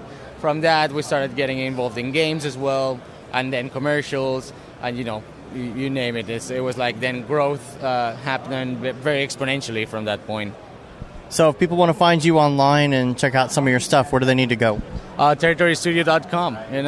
That's where we post most of our stuff. And we constantly posting, so like very, very soon we'll have all the stuff that we did for Avengers Infinity War, so check that out. We have Mile 22, which is another film coming up in a couple of days, so that's also very exciting for us. We did lots of work on that. We are on Behance, we're on Twitter, Territory Studio. I'm sure you can find us everywhere, and we're welcoming all sorts of questions, and people come to us, because maybe they want to know how we do this and that. We're very open, and we really want to give back to the community, because I think it's thanks to guys like you guys, like the guys at Max and Nick at Grayscale, like that community, and most of our artists grow up thanks to that, and we want to give as much back as we can. So we're very grateful to be involved with things like this. Cool. Well, we appreciate you talking to us. We'll come back to you with some more interviews later on. This is the show floor, Siggraph 2018. We're at the Maxon booth, and we'll see you later. What's up, everyone? We are here on the Maxon showroom floor at Siggraph 2018 with one of my favorite people in the entire world, President and CEO, Mr. Paul Babb. Thank you. How is everything going so far? Good. Well, we have you guys here helping us, so advertisement. These guys are amazing. You make our life so much better. Stress level goes down. It's going great. Good. Are there any presentations? Have you had a chance to see any of the presentations? We lost Donovan this year, so Rick and I had to sit and watch all the presentations before the show. It's a duty I used to have to do, but we lost Donovan, so we've been doing that. So, yeah, there's some great, all the demos are great. A really interesting variety, too. We had a little bit of, director of photography theory. We had a little bit of, environment creation. We have a little bit of FUI, a little bit of game development. Yeah. It's been a really great variety of presentations and material for people. Yeah. And the big thing, R20, new release. I got to say, I've played around with it. This is a big update. This is good. Yeah. Like, you guys are going to make a lot of money. Well, it's when you have tools that are fun to play with, like Fields, it's one of those things where you start playing and hours later you go, oh, wow, I've been doing this for 4 hours. It's just so much fun. But I think one of the bigger exciting things is what people don't realize is that Fields couldn't have been done a few years ago because the work that they've been doing on the architecture, and it's for us, it's really exciting to see evidence of that work that's been going on behind the scenes. Yeah, for sure. I mean, just fields alone would have been good enough for an update. But you guys added fields, you added the volume stuff, you added multi-instant CAD import. The CAD import to me is like, okay, that was such a pain to do previously, because someone would give you a step file and you'd be like, oh, okay, now I got to download a trial of Max in order just to convert one thing, you know. But now you can actually straight up bring it in. Yeah, and that's one of those features that we saw early on, and Rick was playing around with it and goes, "Watch, look at this," and you go, "That's going to be one of those features that people are just going to be thrilled about," because if you remove a day's worth of trial and error getting models in from something, and we know every artist gets CAD models from their clients, so great feature. So there's been a big change in the Maxon infrastructure. There was a new CEO announced for Maxon Germany, or Maxon Germany. Maxon Germany, yeah. Well, so let's say Maxon Global. Maxon Global. There we go. Yeah. The three original owners, great guys, love them dearly. Decided it was time to retire. They Nemetschek acquired the full percentage of Maxon Germany, so now Maxon Germany is fully owned by one entity, which is good because it makes it easier for Nemetschek to make investment in Maxon and for for things to be managed that way. I have had a chance to meet with this new CEO, great guy, comes from an Adobe background. Don't get scared. Don't get scared. It's all good. Adobe background. He worked with a Premiere, After Effects, and audio video. VP of Engineering at Adobe. In my meetings with him, it was all very much in line with the way we like to see Maxon run here in the U.S. He appreciates what we've done here, and he seems to be of the same mind. It was very exciting, some of the things he outlined, and I don't think people will be disappointed. I think the Maxon will go that way, and I'd say Maxon Global because one of the things he would like to see us do is all the different entities of Maxon around the world working a little bit better together, which is great because it really is something that we can and should do. Yeah. And all flow together. It feels more like community, Absolutely. and that's what you guys are creating here. We love that community. All right, Mr. Paul Babb. I don't know. Are you on social networking or anything? I am. I'm PBabC4D on Twitter. Okay. I think Instagram's the same thing. And it's funny. I shouldn't say this online. I don't normally turn anybody down on Facebook either. My wife doesn't understand that. Oh boy. I don't have anything to hide, so I'm there too. I turn everyone down. I get a lot of people requests. I'm like, I don't know you. Sorry. I just figure, I'm not doing anything in my life I'm afraid of anybody seeing. What the heck, That's true. All right. You want to look at what I'm doing in my life? Have at it. Well, I'm excited to see what the future of Maxon holds, So, and I with this new update and what I think what I can see or project is coming, I'm really excited to see what happens in the future. Yeah, so. I think things are really good. The change is going to be really good. I'm excited. Yeah, me too. Awesome. Okay, cool. Stick around for more at the showroom floor of Siggraph 2018. Thank you. What's up, everyone? We are here on the Maxon showroom floor at Siggraph 2018. Again, I think this is, video 20 or something? It's very long. All right. But we're here with the Fooey master herself, I Robin. wouldn't go that far. I would. Whoa. Yeah. I've seen your work. It's good stuff. So nice. Well, thank you. That's very complimentary. So nice. Yeah. So you went over some more Fooey stuff in this presentation. Yes, that's right. I broke down some of the screens that Decca Digital, a.k.a. Corey Bramall, and I worked on for Ant-Man and the Wasp. Yeah. How was that process? Like working on such a big studio or a big picture like that, I guess. I have to say a lot of it was super exploratory, and we were given a lot of creative freedom at the onset with coming up with some concepts for different screens. A lot of the models and stuff came from a post house where we were. That's my favorite thing, is opening up some of the models that of all the characters are from set that the production designers make, and wheel around in the viewport, and I'm super excited because that's what I get to design with or animate with, and I love to check out what other artists have done. It's like you're like a kid in a candy store. Exactly. I wheel around the viewport, and then I'm so excited to open it up and check it out and see what it is, and then I close it. And I'm like, oh, now I have to do something equally as cool with it. You got to take a walk and figure out what that is. But so we worked on a lot of the tech for Hank Pym's lab, Michael Douglas's character, and so it was analyzing a lot of the different components and parts,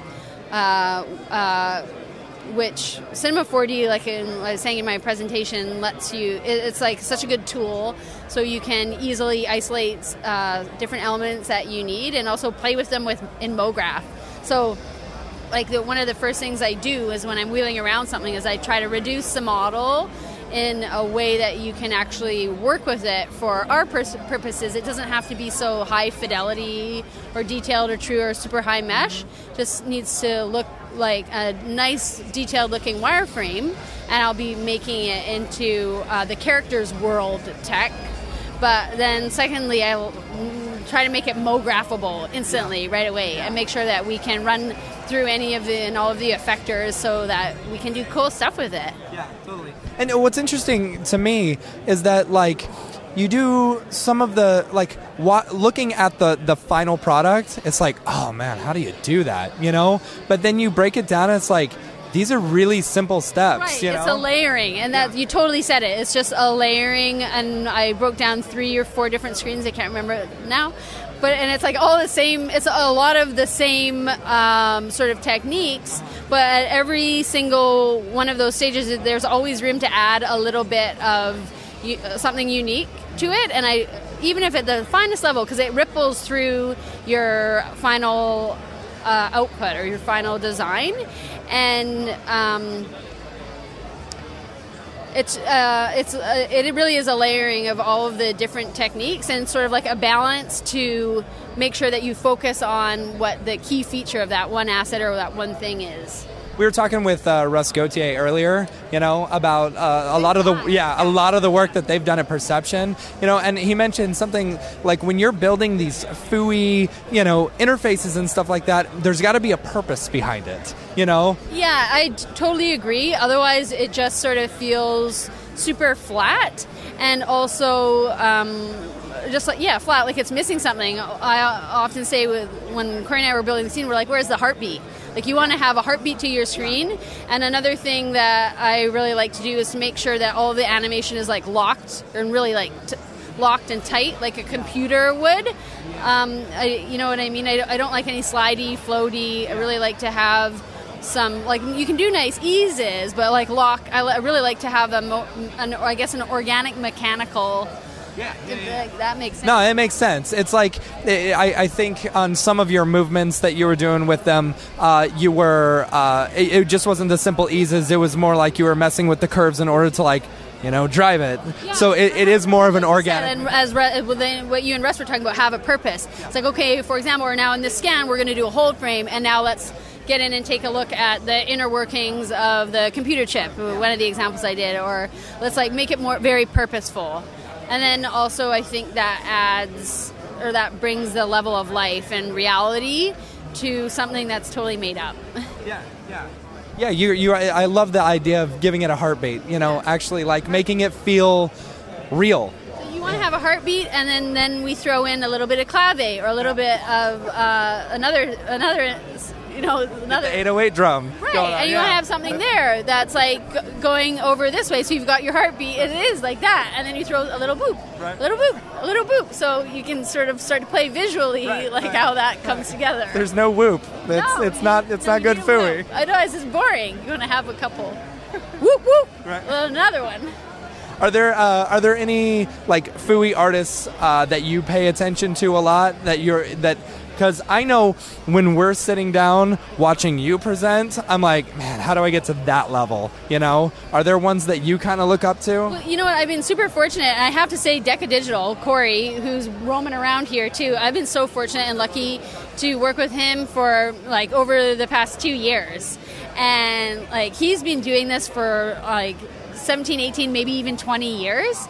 And like he was like godfather, screen graphics creator. He's been through, if you can imagine, all the technological peaks and valleys and developments and the evolution of what now like movies really some directors really focus on it and understand the importance or want it to be important. Some people don't. But I really learned a lot from how from him, and I was like, how rare and lucky is that you get to work with one of the people that you look up to. That's why I come to these things, so I can talk to all the people that I look up to. Exactly, everybody that's here, I'm like, whoa, they're doing some cool stuff. I missed that presentation. Damn, I can't wait for the recapture or the playback whenever they upload them. So that's my favorite thing. It's the Siggraph, the NABs. I'm like, whoa, see what other artists that are excited about the product and being creative and what they're doing with it. Have you messed around with the R20 stuff yet? No. Oh my God, you're gonna go crazy! Everybody's telling me. Like you are gonna like take your game to a whole nother level. Pressure. Which means you can charge so much more, right? Okay, now we're talking. Yeah, I like where this is going. I talked to some of the development team for Fields particularly, and I need to get my hands on that. I haven't. You got them on all the stations. You got to try it out. Making eyes. I'm like, hey, I want you. I know where you live. I was playing email. I was playing around with it yesterday. I was like, okay, I could be a FUI designer now. Yeah, you can do it. Nice. Now you got the pressure. Right. Your turn. Awesome. Okay, so where can people find you? Oh, online. Yeah, Twitter is my social media handle or platform of choice. The handle is just my name, @RobinHaddo, ROBYNHADDOW. And email, robinhaddo@gmail.com. That's my website, too, is my name. Keep it streamlined. Keep it simple. Yeah, dude. There's a lot going on out there, just a little in here. Let's just keep it as simple as possible. Awesome. Yeah. All right, thank you so much. Thanks so much. No, you're a hugger, aren't you? Yeah, you are. All right. Thanks so much for chatting. Yeah. All right, we'll see you guys tomorrow for day 3 of Siggraph. Stick around. What's up, everyone? We are back on the showroom floor at Siggraph 2018, the Maxon booth. We're here with Russ Gauthier. He's the art director at Perception. Just presented a little bit ago. How'd it go? Yeah, indeed. It was great. Thanks for having me on. It's fantastic. So what was your presentation over? I watched it, but for those who couldn't watch it, what was it over? Of course. So we used Cinema 4D a whole bunch for the movie Black Panther. We, at Perception, we have sort of 2 primary focuses. We work on feature films, doing sort of technological development, FUI, which is like futuristic user interface, like holograms and screens and all kinds of stuff. We do title sequences, and we do just sort of general design and consulting. Marvel Studios is sort of our primary client. We do a lot of work with them. And then on the other side of things, we do a lot of the same kind of things, but for big tech companies. So like IBM and SpaceX and Samsung and all kinds of stuff. And these things kind of all feed into each other because, all those big tech companies, they all go watch Marvel movies. And the Marvel movies, those guys, we bring like a sort of real-world inspiration to some of our more fantastical technologies that we do for Marvel Studios. So it's sort of this big cyclical influence. So that's in a nutshell what we do at Perception. Yeah, that's pretty funny that you mentioned that because it's like, okay, so I have to make a FUI, a futuristic user interface, but I have to make it actually seem like it would be realistic, like it works, in a real-world environment. Exactly. So FUI really is just a way of helping directors tell a story, right? So we've got a problem that we can solve visually rather than spend a whole bunch of time doing exposition. We can solve the problem with an interface. It's a great way of sort of showing the story, not necessarily saying the story, right? It just becomes a little bit more interesting visually. But then it also becomes an opportunity to highlight some kind of interesting idea or technology rather than making something that just feels like magic. Bringing like a real-world influence really helps it feel believable. It helps it feel like it belongs in the world, it belongs in the story, and it's not just magical stuff on the screen, As someone in that field, in the FUI stuff, you ever watching TV and you're like, what's going on there? Absolutely. But I will say, like, one of my favorite examples of a really well-executed FUI is, did you guys see Westworld? Yes. The first season of Westworld? Yes. There was a moment where, like, she's talking and you're seeing, like, this sort of decision tree of things that she could say. Yeah. It was, like, in the operating room and stuff like that. Yeah, and she, like, kind of, like, freaks out and stuff. Oh, that was so good. Unbelievable. And that, to me, is such a fantastic execution of FUI and what FUI can do for a story, for development, like it shows so many layers of what's going on underneath in these machines' minds without having to like go into a whole bunch of exposition about it. Like you just show it in a simple, clean visual, and it's beautiful. So this is something. How much actual R&D do you guys put into some of this stuff? Like you showed off the sand that you guys did in Black Panther, and like kind of like how you guys created it, and it's very cool because like the way you did it. Like when you were saying sand, I was like, okay, sand on the ground. We're gonna make a beach scene. We're gonna make something pretty, on the beach, But no, you actually took a character. You took a velociraptor, and you made it look like it was made out of sand. And then the way you did it, it's like, oh, you can knock it out. If you weren't explaining it, you could probably do it in 5 minutes. Yep. So how much R&D is there involved before you can get to that point where it's like, oh, let's pull this off in 5 minutes? So that's a fantastic question, and generally it sort of depends on the problem we're trying to solve. For the sand thing, we knew going into it that there were going to be a few hang-ups. We've done this a few times before. We knew stereo is going to be a thing.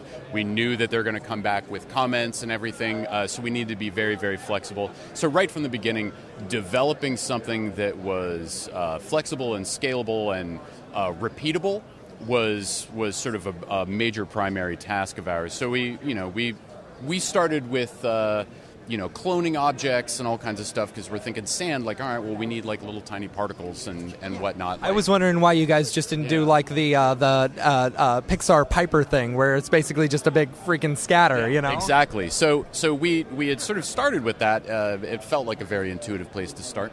But very quickly realized, like, all right, well, this is going to take forever, and it doesn't make any sense for a model that's static, essentially a statue.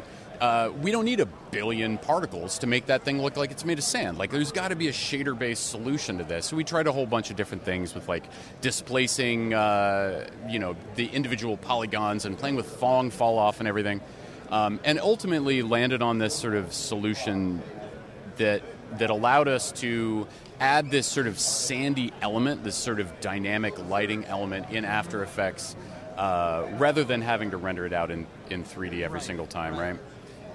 Just made it a lot more flexible for us on the back end of things. But in terms of time spent, it really depends on the project. So for this one, we spent a long time working in sand because we'd been doing a lot of technological development prior to getting the main on-end title sequence. We'd done a ton of sand stuff before that because we were developing all of this technology, some of these sort of almost previs level like references for all of these other studios to build this technology. So we'd been playing with sand for quite a while. In terms of actual R&D time, we probably spent a good 2 or 3 weeks before really sinking our teeth into shot production, just doing setup and development and getting things ready to go. We had a huge wall in our office that was, blocking out every single title card, what was going to happen, how the transitions were going to work, and then into actual like sand development for the shot production. I gotta say, so watching it, you're just like, there's this big render wars going on, of course. You're just working in standard renderer, and it looked very pretty. Yes. And so while people are watching these presentations, it's one reason I love being here and watching them is because you get to see how people work. And you did something that I thought was very, very interesting, right? So anytime you would bring a shader, you would always change the seed. Yes. Yeah. Oh, absolutely. So it's one of those things that I got in the habit of doing just to make sure that the random seed is different for every single one of those things, just so you don't end up with any kind of potential overlap or anything that feels too pre-planned. Right. You want it to feel really organic and natural, and that random seed value is kind of what helps you get there. Yeah, and I've always said, so when you're watching a show or like a YouTube clip or something like that, and they use the default Premiere Pro font or a Final Cut Pro font, you're like, amateurs, right? It's that little bit of the editor did that. It's like the little bit of details, like don't use the just seed that comes with it, change it up, make sure, add it a little bit different, and that adds so much more to it. It does. It really does. Adding that little bit of randomness, a little bit of change can really go a long way for your end product. Absolutely. Awesome. Where can people find you online? So you can find me on Twitter. I'm at robotastronaut_ on Twitter. Follow Perception, which is at exp_perception. And then our website is experienceperception.com. And they can find the video that kind of is based off of your... Absolutely. We have a monster case study up there with every single element of the Wakandan technology that we worked on, the prologue that we did development for, and then our main on-end title sequence. All of that stuff is up there. There's even a 12-minute video of Johnny, our creative director, explaining every single aspect of the technology that we worked on. If you want to listen to that, it's up there as well. You guys make great work. Thank you so much for being here. Thank you so much. Awesome. Really appreciate it, man. Cool. Stick around for more from the showroom floor of Siggraph 2018. Thank you very much. I'm here at the Maxon booth at Siggraph 2018. I'm here with Sakani Solomon, freelance senior Cinema 4D generalist, and you just wrapped up your presentation about your short film, Hidden. And I wanted to ask you, being an experienced production artist, you're able to apply techniques from the production world to doing things like dailies and personal projects. So if you wanted to just sort of talk about that workflow, how you apply that idea, I would love to hear that. Yeah, I think it's kind of important to do both. Not necessarily dailies. I think it's more important to work on something daily than try to create something daily. But also, when you're doing that, try to learn something in the process as well. But why I advocate for longer form things is because it really gives like someone the sense of the artist, like what's in his mind, what his capabilities are.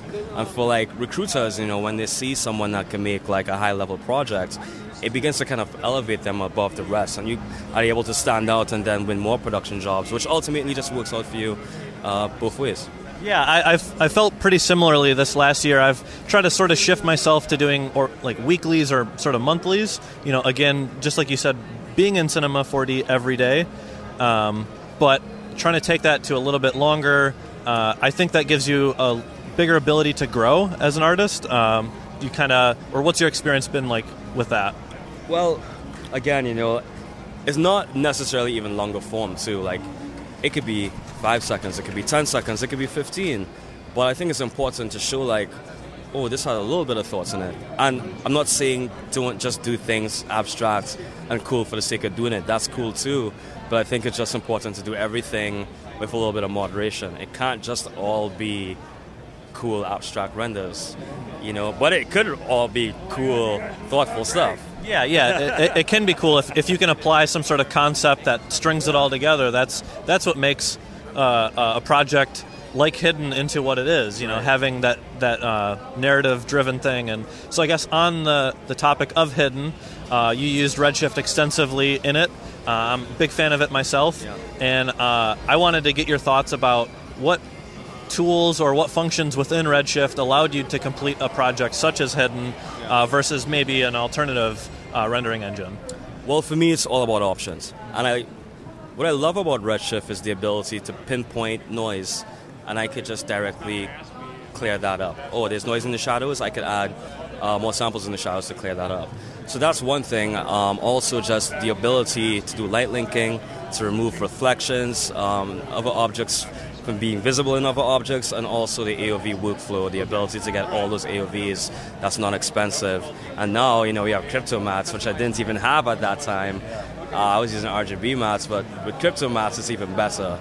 And, I've used Redshift since the alpha came on, and I've seen the software evolve so much, and the devs care about it so much. And it's just constant development, there's constant support. So it really seems like a platform, I want to stick with. And in production, it's just a pleasure to work with. It's super stable, especially with high levels of geo. And yeah, it's just a joy to work with. Yeah, no, it totally is. The Redshift proxy workflow you made extensive use of in your presentation. Really big fan of it myself. It's so great for using really large geometry sets, such as trees, flowers, even dynamic stuff. You went into the instancing Redshift proxies onto XP particles. It's so powerful as a combination. And I guess on that last thing, you have all of the project files up on HoldFrame, which is a really awesome initiative of artists sharing project files. If you want to just explain a little bit about that, I would love to hear that as well. Yeah, sure. Joe approached me, and he created a HoldFrame. And yeah, just the ability to share scene files. Some people might be like, oh my gosh, that's like your intellectual property. But for me, your skill set is more than just your product. Like, everything is here, your ability to create. And if I could do a project where someone could pick it apart and help them in their process, I think that's awesome. And again, it's $40, which if someone wants to pay me to do that project, oh yeah, right. Yeah. So again, to pay $40 for that is relatively free to get that amount of scene files. It's literally 20-something shots that you're getting for cheap. And again, there's all the materials, the lights, a lot of my setups, my AOV workflows. And there's also an interview and explanations. You're getting a lot of stuff. I know for a fact that I'm going to be picking it up as soon as I get home from the show. And I guess that's a good place to wrap. Where can people find you online? So you can find me at my website, SekaniMotionDesign.com, Vimeo.com/Sekani, which is SEKANI, or on Instagram at Sekani Solomon. All right. Well, thank you. It's been a pleasure to talk to you and see your presentation. My jaw was on the floor the entire time, so it's been awesome to meet you. Thank you. And that'll be it for this interview. There's going to be a whole lot more throughout the week. We're at the Maxon booth, Siggraph 2018, signing off. All right, everybody, we're continuing our coverage of Siggraph 2018 on the show floor. We're here at the Maxon booth with Aaron Sorensen from VFXCentral.net. Is that right? Okay, cool. Tell us what your presentation was about. So I talked about all the VFX stuff you can do in cinema. So we did tracking with the motion tracker, and then we did some animation with the baked camera, did some projections, and then we did a whole projected environment and a couple other little tips and tricks that you can do in there. Yeah. All right, so I have gone to Toronto, and I have done the Ghostbusters thing, The Void, and you work for them, which is awesome. So tell everybody what it's like to do that stuff. Okay. Yeah, so I've been working The Void for, I think, 2 years, and The Void, if anyone doesn't know, is location-based VR, where you can go in with, a group of 4 of your friends, and you can all see each other's avatar, which is really cool. And you're untethered, so you wear a backpack, and you have a vest that has haptics. The ground, the whole environment has haptics and fans and smells. So everything you see, you can feel and touch, and it's incredibly immersive. And so what I do there, my particular responsibilities are anything like brand or marketing. So videos, promotional material, anything that is outward-facing, I work on. And as well as some little asset creations and stuff as well. Yeah. I was a little bit scared when I did it. I went to this section where you had to go on the ledge of a building and kind of it was shaking around and stuff. Yeah. And I was a little bit worried, but then I remembered, oh wait, I'm just in a warehouse or something. Yeah. Yeah, so it's really cool. We have a lot of really little mind tricks we do in The Void, which is awesome. I mean, with that one we have it's sliding or whatever, Ghostbusters. But in Star Wars, we've had some really cool reactions. So we went out and filmed some reactions and testimonials. We actually had someone we have a Star Wars experience that's in downtown Disney and Disney Springs, and we've had people literally come out crying because they were so happy about the experience that they had. And I don't want to spoil anything that you see in there, but there are some characters that you'll recognize, and we had some people that were diehard fans that came out and they were crying, and we were like, holy cow. So it's kind of it's really fun to see people react in such a way when something is so immersive. It's like a dream come true. It's being a part of a movie. I was thinking about it too, because I was, of course, thinking how is this done technically when I was going through it. And there's a part where you go into an elevator, and then all of a sudden the elevator opens and you're in another room. I'm like, that's a great way to save a little space Yeah. So there's definitely little trickery things. I don't know how much I can talk to what we do, but there's things we do to make the experience feel larger than life, like you maybe traveled a really long ways, and there's certain techniques and things we can do to make it feel that way. But it definitely gives you that sense of adventure and sense of, like, ours is very story. It's not as much as like a game. It's more an experience that you go through, like a movie. That's why a lot of people come out like, it's like being in a movie, and it tells a whole story, and you're a part of it, and you interact with it, which is so cool.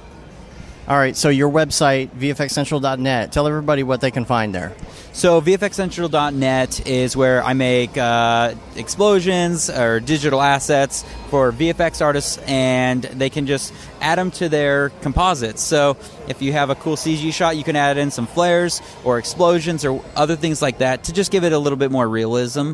And we also are coming out with a training called the VFX Crash Course. You can sign up and be notified when that comes out.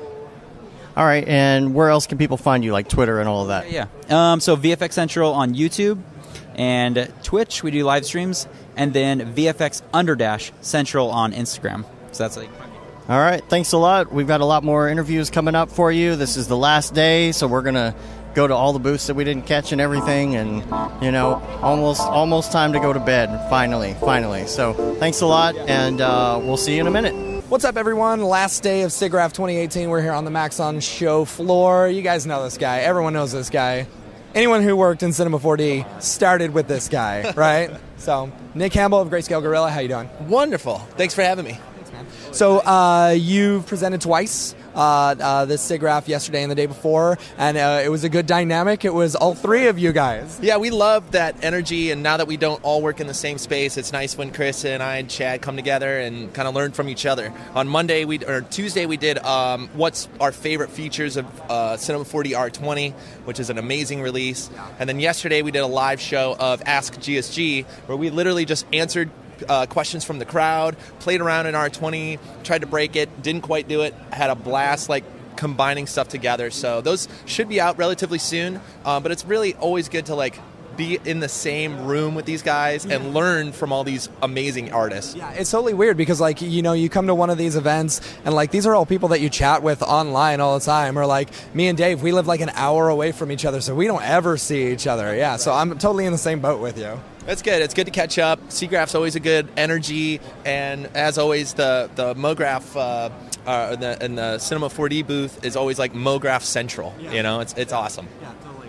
So you guys got a new product coming out?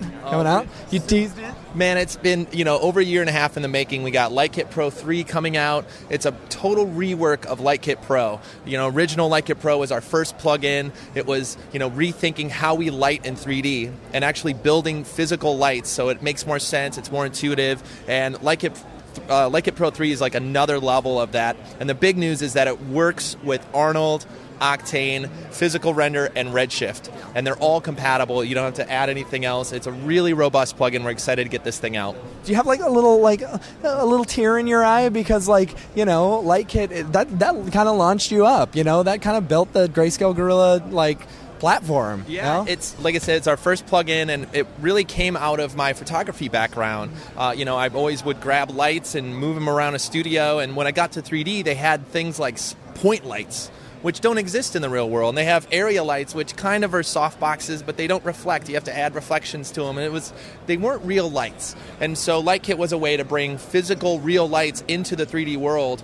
And so now, I don't know, it's not a tear in my eye. I'm kind of like, I got warm and fuzzies about my LightKit, but it's nice to have a much more robust plugin now. The team did an amazing job in building LightKit 3, and we can't wait to see what the artists do with it. Yeah, dude, I'm really excited. You guys have been growing a lot. Like you said, you've got, 7 people now? Yeah, we just hired our 7th employee, which if you told me that when I started 9 years ago, that we'll have 7 employees in 3 or 4 different states now, I wouldn't have believed you. So it's a nationwide company now. It's growing. It's weird. It's super rad that, like, you can have, and that's kind of like the nature of our business in a way, especially the online stuff. It's like you can have everyone everywhere.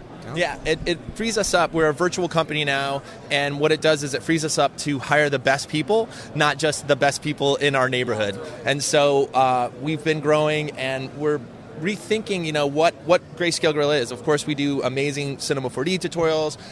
I have Chad Ashley now and Chris Schmidt helping out with tutorial stuff. But as we grow, we realize what we really want to do is help the motion designer and the 3D artist with their job, no matter where that is in their career. If it's just starting, of course, we do that all the time with our free training. But we really want to start to help creative people at all levels.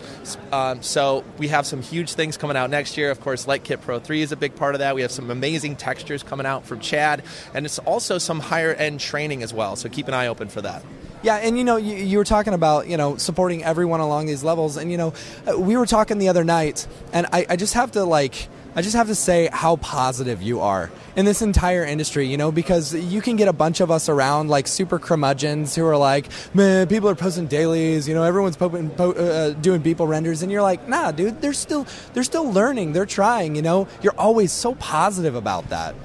I don't know. I got to thank my mom on that one. It's just how I try to see the world. And there's always something negative we could say about everything. About how I feel in the morning. We're here at Siggraph. I was tired this morning, But the fact that most of us are able to sit behind a computer and play and make something beautiful, to me, is a miracle. I think it's a beautiful industry that we're in, and we're able to sit and play with new technology. Some of the fastest moving technology is literally around us, and we're able to come in here and learn it and apply it to a job where hopefully we get paid for doing mostly what we love to do. I've been talking about that forever. I tried to build a company around it. We tried to build plugins around helping people do their job, so to make it easier. And to me, there's always more positive than negative, and so that's just the rose-colored glasses I have on, maybe, but that's how I try to see the world. I think it's an amazing industry, and I get to hang out with amazing, smart people. Yeah, awesome. All right, where can people find you guys online? Oh my gosh, it's the longest URL in the world. It's GREY, Grayscale Guerrilla. You could also just type in Learn Cinema 4D. We'll be on the top. You can learn our free Cinema 4D intro training. Sign up there, and you can have I think it's over 15, 20 hours of intro to Cinema 4D. And then, of course, just join our YouTube, join our community. We're here to learn, we're here to teach, and we're learning right along with you. That's the goal of Grayscale Guerrilla. We get a little bit better, and we play around and break stuff, and at the end of the week, we make a video and try to help the next one. Come say hi. Thanks, Nick. Thank you. Stick around for more on the Siggraph 2018 floor. Here's out. All right, we're continuing our interviews on the showroom floor, Siggraph 2018 at the Maxon booth. We're here with Noseman. Noseman knows. Yes, he does. So tell everybody what your presentation was about. Nothing in particular, just a few field techniques and some volume techniques, and how you can use all sorts of different objects in the fields and volumes context in a, let's say, non-standard but time-saving manner.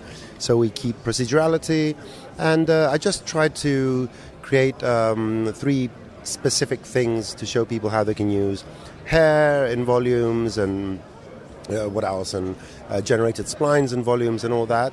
And it was 3 techniques and a general geek out about fields and volumes. I'm really excited about these new features, and I can't wait to play with them. So are you going to do any tutorials? You got anything coming up with Maxon University? Well, yes. So we already have quite a few tutorials out there which are more generalized. And from now on, we're going to start doing more specific stuff, because these are new concepts for users, and you can use them in totally new ways to create stuff you couldn't do before. And that is a great novelty about R20, that we have tool sets which are extremely more powerful and very much different from what we had up to this point. So it's like we have Brograph on steroids, and then you add the volume component on that, which means that all this rigid structure we've been used to with Brograph, with motion graphics in general, suddenly it's going to be injected with this new element of fluidity and organic nature and all that. And then add on top of that all the new material stuff and whatnot, and it's like great. And we're going to try and cover as much of the technical side on Cineversity. So I'm going back tomorrow, and I'm going down in the basement, and I'm going to start cranking out some tutorials. And yeah. And you do some of your own as well, right? Yes, so I've resurrected my... I think it's dead, so I restarted a YouTube channel under my name. The old one was Noseman, but now I'm going under my real name. I actually have a name, Athanasios Posantzis, and I think I have 8 of them now. And what I'm doing there is that any users that reach out and ask me questions, most of the time these questions are very valid in their sense. And the reason, people like me can't think about them beforehand is that these come up in production, in real production. And I personally suffer from perception fatigue, working on techniques on Cinema 4D so much that I'm not goal-driven anymore. There's no brief for me which I need to use the tools to create. So these requests for tutorials is like a brief to me. So if a request has enough interest, I will turn it into tutorial, and I put it there because at university we have a more structured way of doing tutorials, have to be shorter. There I can kind of freestyle. And of course I want to, get more people. So get your aunties, uncles, grandmas, anyone that's alive basically that to subscribe to my YouTube channel and my Twitter feed, which is at NosemanGR, one word, because I'm Noseman, I'm Greek. Simple, yeah. Wait, you're Greek? Sorry? You're Greek? Athanasios. Okay. Time to drink. Athanasios means immortal in ancient Greek. And I'm planning to go with that. All right. So besides Twitter that you gave, where can people find you? How can people find you online? Just Google Noseman. I come up first. All my contact details are there, so people can harass me. Yeah. All right, well, we're going to get out of here. We are at the very end of Siggraph right now, and I think you and I are probably going to go maybe have a whiskey or something? Or 2. Or 3. Or linear field in the whiskey parameter, unclamped. Nerd jokes. All right, until the next one, I'm Dave, coming at you from the show floor. Siggraph 2018 at the Maxon booth. We'll see you later. What's up, everyone? We are on the showroom floor of Maxon 2018 again. With me is Orestes Konstantinidis. Yeah, there we go. All right. You just presented for Maxon. You're also one of the developers, is that correct? Yeah, I'm working on the development team. I'm not a developer. I cannot program. I'm a designer. So okay. I'm working with the developers, and I mostly ask them things to do. So I'm probably the most hated person in the development team. I can tell. You said you were a designer. That instantly clicked. I'm like, oh yeah, definitely, because he's got that mind of a designer. I was watching your presentation, and it's like you were going over field stuff, and it wasn't just like the normal blobby stuff, but you actually had a good design with everything too. Oh, thanks a lot. So let's talk fields, because that's what your presentation over, and you were doing some really cool things with fields, like layering and layering and layering. Just tell us a little bit about that process of working with the different fields. All right. Well, I tried to show in the presentation many different use cases, like the small building blocks, because sometimes they see like these wonderful effects that the other artists made, but by having these little building blocks, maybe they can combine and come up with some new use cases. We don't even understand what the use cases of the fields will be, right? So this is a system that is giving you these building blocks that you can use. It's getting you into this procedural mindset by still having this familiar layer-based workflow that you know from Photoshop and After Effects. And yeah, we're just really curious to see what people will come up with. So we already have a lot of use cases that are kind of proven, which I try to show and which we've seen from other presenters. So we're not, at this point, we just want to get them out in the wild and see what everybody will start making with them. Yeah, that's what I've been saying for the past couple days, and I've been hearing around. It's like, it's so robust, and there's so much you can do with it, and you guys are just showing a little tease, but we aren't even going to know what is really possible up until people get their hands on it. Yeah, and it's really amazing to hear that it's so robust, because this is such a huge feature, and the developers work their butts off to keep it in a very robust state. It's a Herculean task, to keep all this big, huge feature in a good state. So I'm really happy to hear from everybody here that they're in such a robust state. Yeah. All right, well, great presentation today. Yeah. I had a fun time watching it. I'm excited to catch it again on C4D Live. If people want to contact you, are you on Twitter at all? Yeah, I'm on Twitter. My, well, how do you call it? Handle. Yeah, it's at OrestisCon. Well, ORESTISKON. Yeah, and I try also to make some tutorials on YouTube. I'm kind of slow these days, and I really want to pump it up. But actually, I wanted to do some Mograph tutorials for a long time, and I'm like, should I really do them? We have the fields coming out. So now I really want to come back and start playing around and make some tutorials for that as well. Yeah, man, I'd watch them. Thanks a lot. All right, cool. Thanks, man. Stick around for more on the Siggraph 2018 floor here at the Maxon booth and all around. What's up, everybody? We're at the Siggraph 2018 show floor, and I'm sitting down here right now with Ty from Pixel Plow. That name again is Pixel Plow. And for those who haven't heard of your service before, tell everybody what it is. Sure. Pixel Plow is an online render farm service, and the goal of our service is to make it easier for the freelancer or the small to medium-sized studio to be able to take on bigger projects that are bigger than they have render capacity in their own facilities or their homes, possibly. We have a lot of freelancers that use our service, and they do big work and they do really cool stuff, but they just couldn't take that on without having a lot of compute power behind them. So that's what we provide. So you do CPU as well as GPU, right? Yeah, CPU rendering and GPU rendering. We have two farms, and we support quite a bit of stuff on the GPU side. ProRender, Redshift, Cycles 4D, that kind of stuff.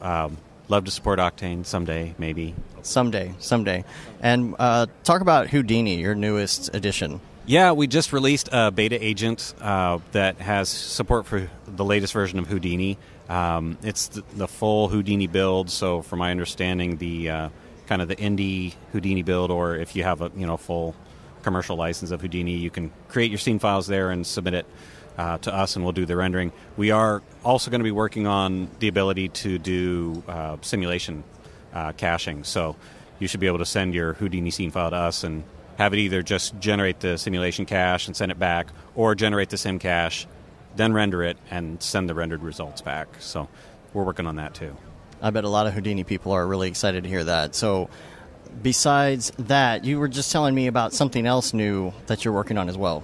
Yeah, a few months ago, actually, we released the third major version of our agent, and we call it the Corral agent. Corral is a farm-side file caching mechanism.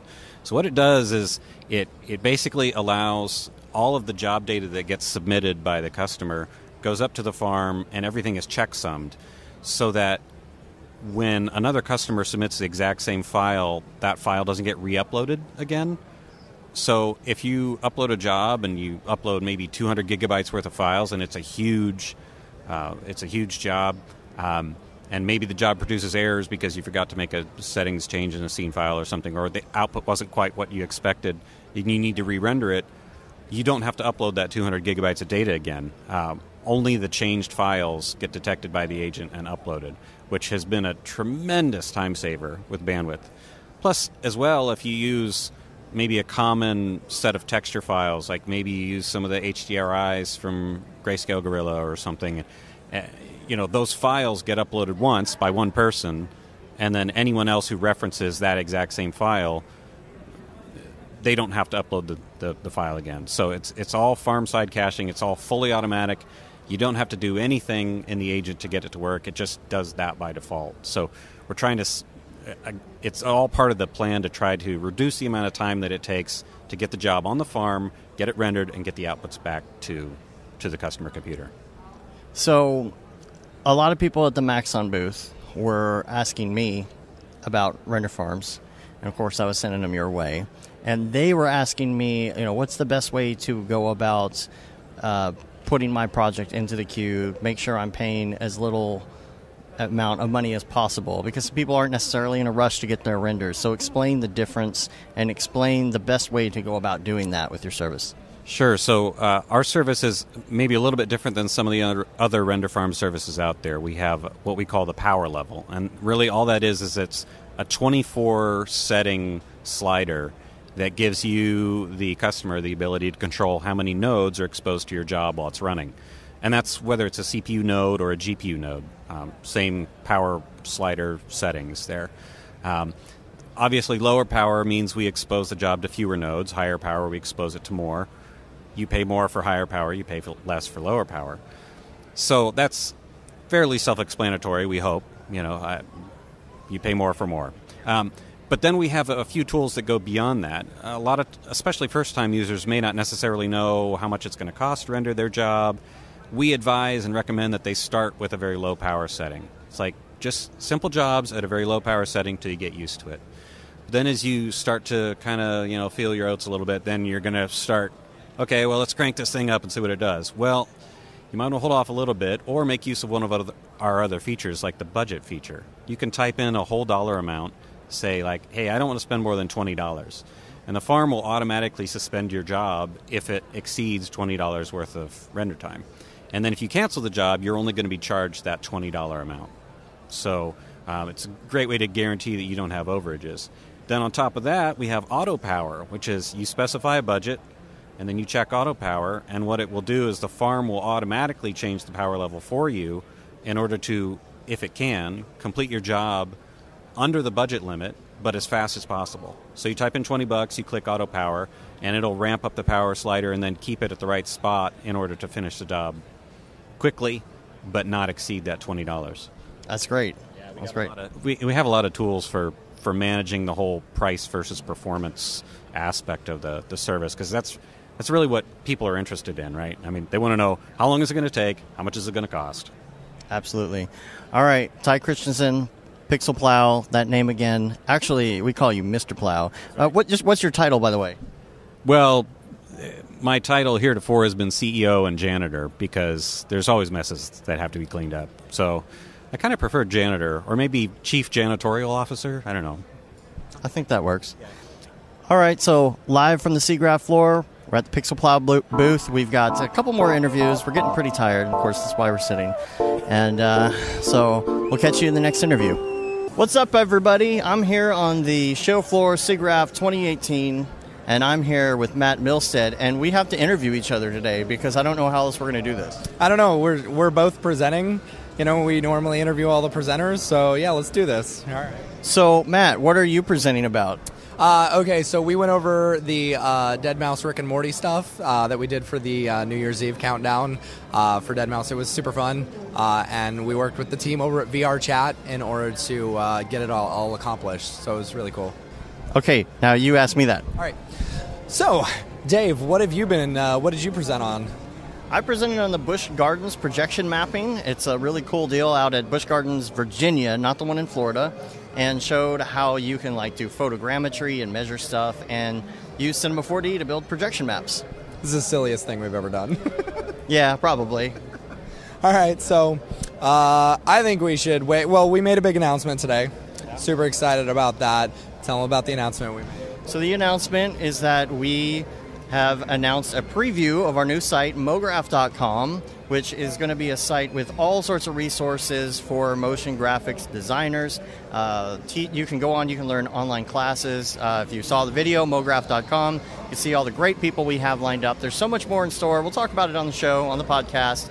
But if you want to get more information or sign up to get involved, you just go to Mograph.com. It's going to be super excited. I'm really excited about it. There's so much more we have planned with it. It's going to be a really big site. It's a big undertaking, but we're hoping that it gets to where any motion designer, any freelancer, that's their one-stop shop for everything they need. So, okay, I'll take it back now. All right. So if people want to find you online, where can they find you? At Brograph.com, or now at Mograph.com, all spelled out on Twitter, as well as NexusMotion.com. And you can also find me at Brograph.com. And we're on Twitter, Instagram, Facebook, YouTube, and all those other places. But we're going to get out of here. 2018 Siggraph is coming to an end here, so we are going to first sit down. That's the first thing. And that's going to feel really good. And then we're going to sleep. So we'll see you later. We'll sleep for 5 days.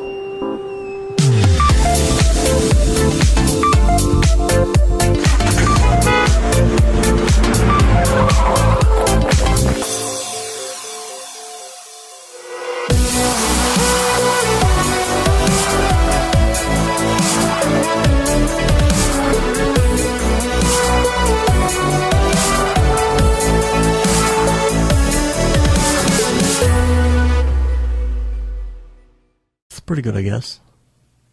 Brograph.com, an online resource for learning Cinema 4D, After Effects, and other motion graphics tools specifically catered to help you prevail as a motion graphic designer. What's up, bros? Welcome to another Brograph motion graphics tutorial. With tutorials, plugins, and now a podcast with tens of thousands of listeners worldwide. Yeah, it's a great community to be part of. We give you professional time-saving tips, industry news, interviews, shortcuts, and lessons that help keep you current in the world of motion design.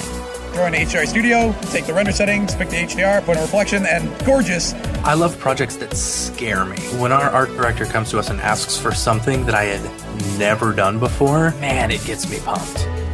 Our weekly long-form podcast will give you the latest news, help you in your file management, hardware configuration, and client relations. Learn about the latest render engines, modeling techniques, and workflow integration while staying entertained. Real nice banana. Ah, that's so funny. All right. I'm going to live forever. Our Brograph Talks are a chance to see the way industry leaders from around the globe are changing the face of motion design. Sometimes you got to make stuff that you're not going to put on your reel, and I'm not here to judge. The podcasts and talks include people like People, Barton Damer, Nick Campbell, Andrew Kramer, David Ariev, Chad Ashley, Paul Babb, EJ Hassenfrost, Mitch Myers, Chris Schmidt, Jules Urbach, Cornelius Dammert, David Brodeur, Andy Needham, Caitlin Kaju, Zubair Parker, Noseman, Ryan Beam, Casey Hupke, Nick Lyons, Sage, Joey Korenman, Jeremy Cox, Rick Barrett, John Dickinson, Matthias Omatola, Patrick Goski, Brandon Clements, Steve Teeple, Tom Glimpse, Patrick Lundstrom, Julia Simone, Devin Coe, Al Heck, and even Deadmau5. You get that render done. Yeah, you better frame what? Our Brograph breakdowns go behind the projects and give you an insight on what it's like to manage and maintain your own personal business or work for a large company. Join us for live sessions, check out our useful plugins, watch time-lapse projects, interact with us, and send us email questions and topic ideas. Or just hit the Rando Render button and do an imaginative daily that'll keep you on your toes. Take all your dreams and let's do it! Subscribe today and get automatic updates on the latest tutorials, tricks, tips, and inspiration brought to you by industry professionals Dave Koss and Matt Milstead. We don't care how you get here, folks. Just get here. Subscribe now to Brograph Tutorials.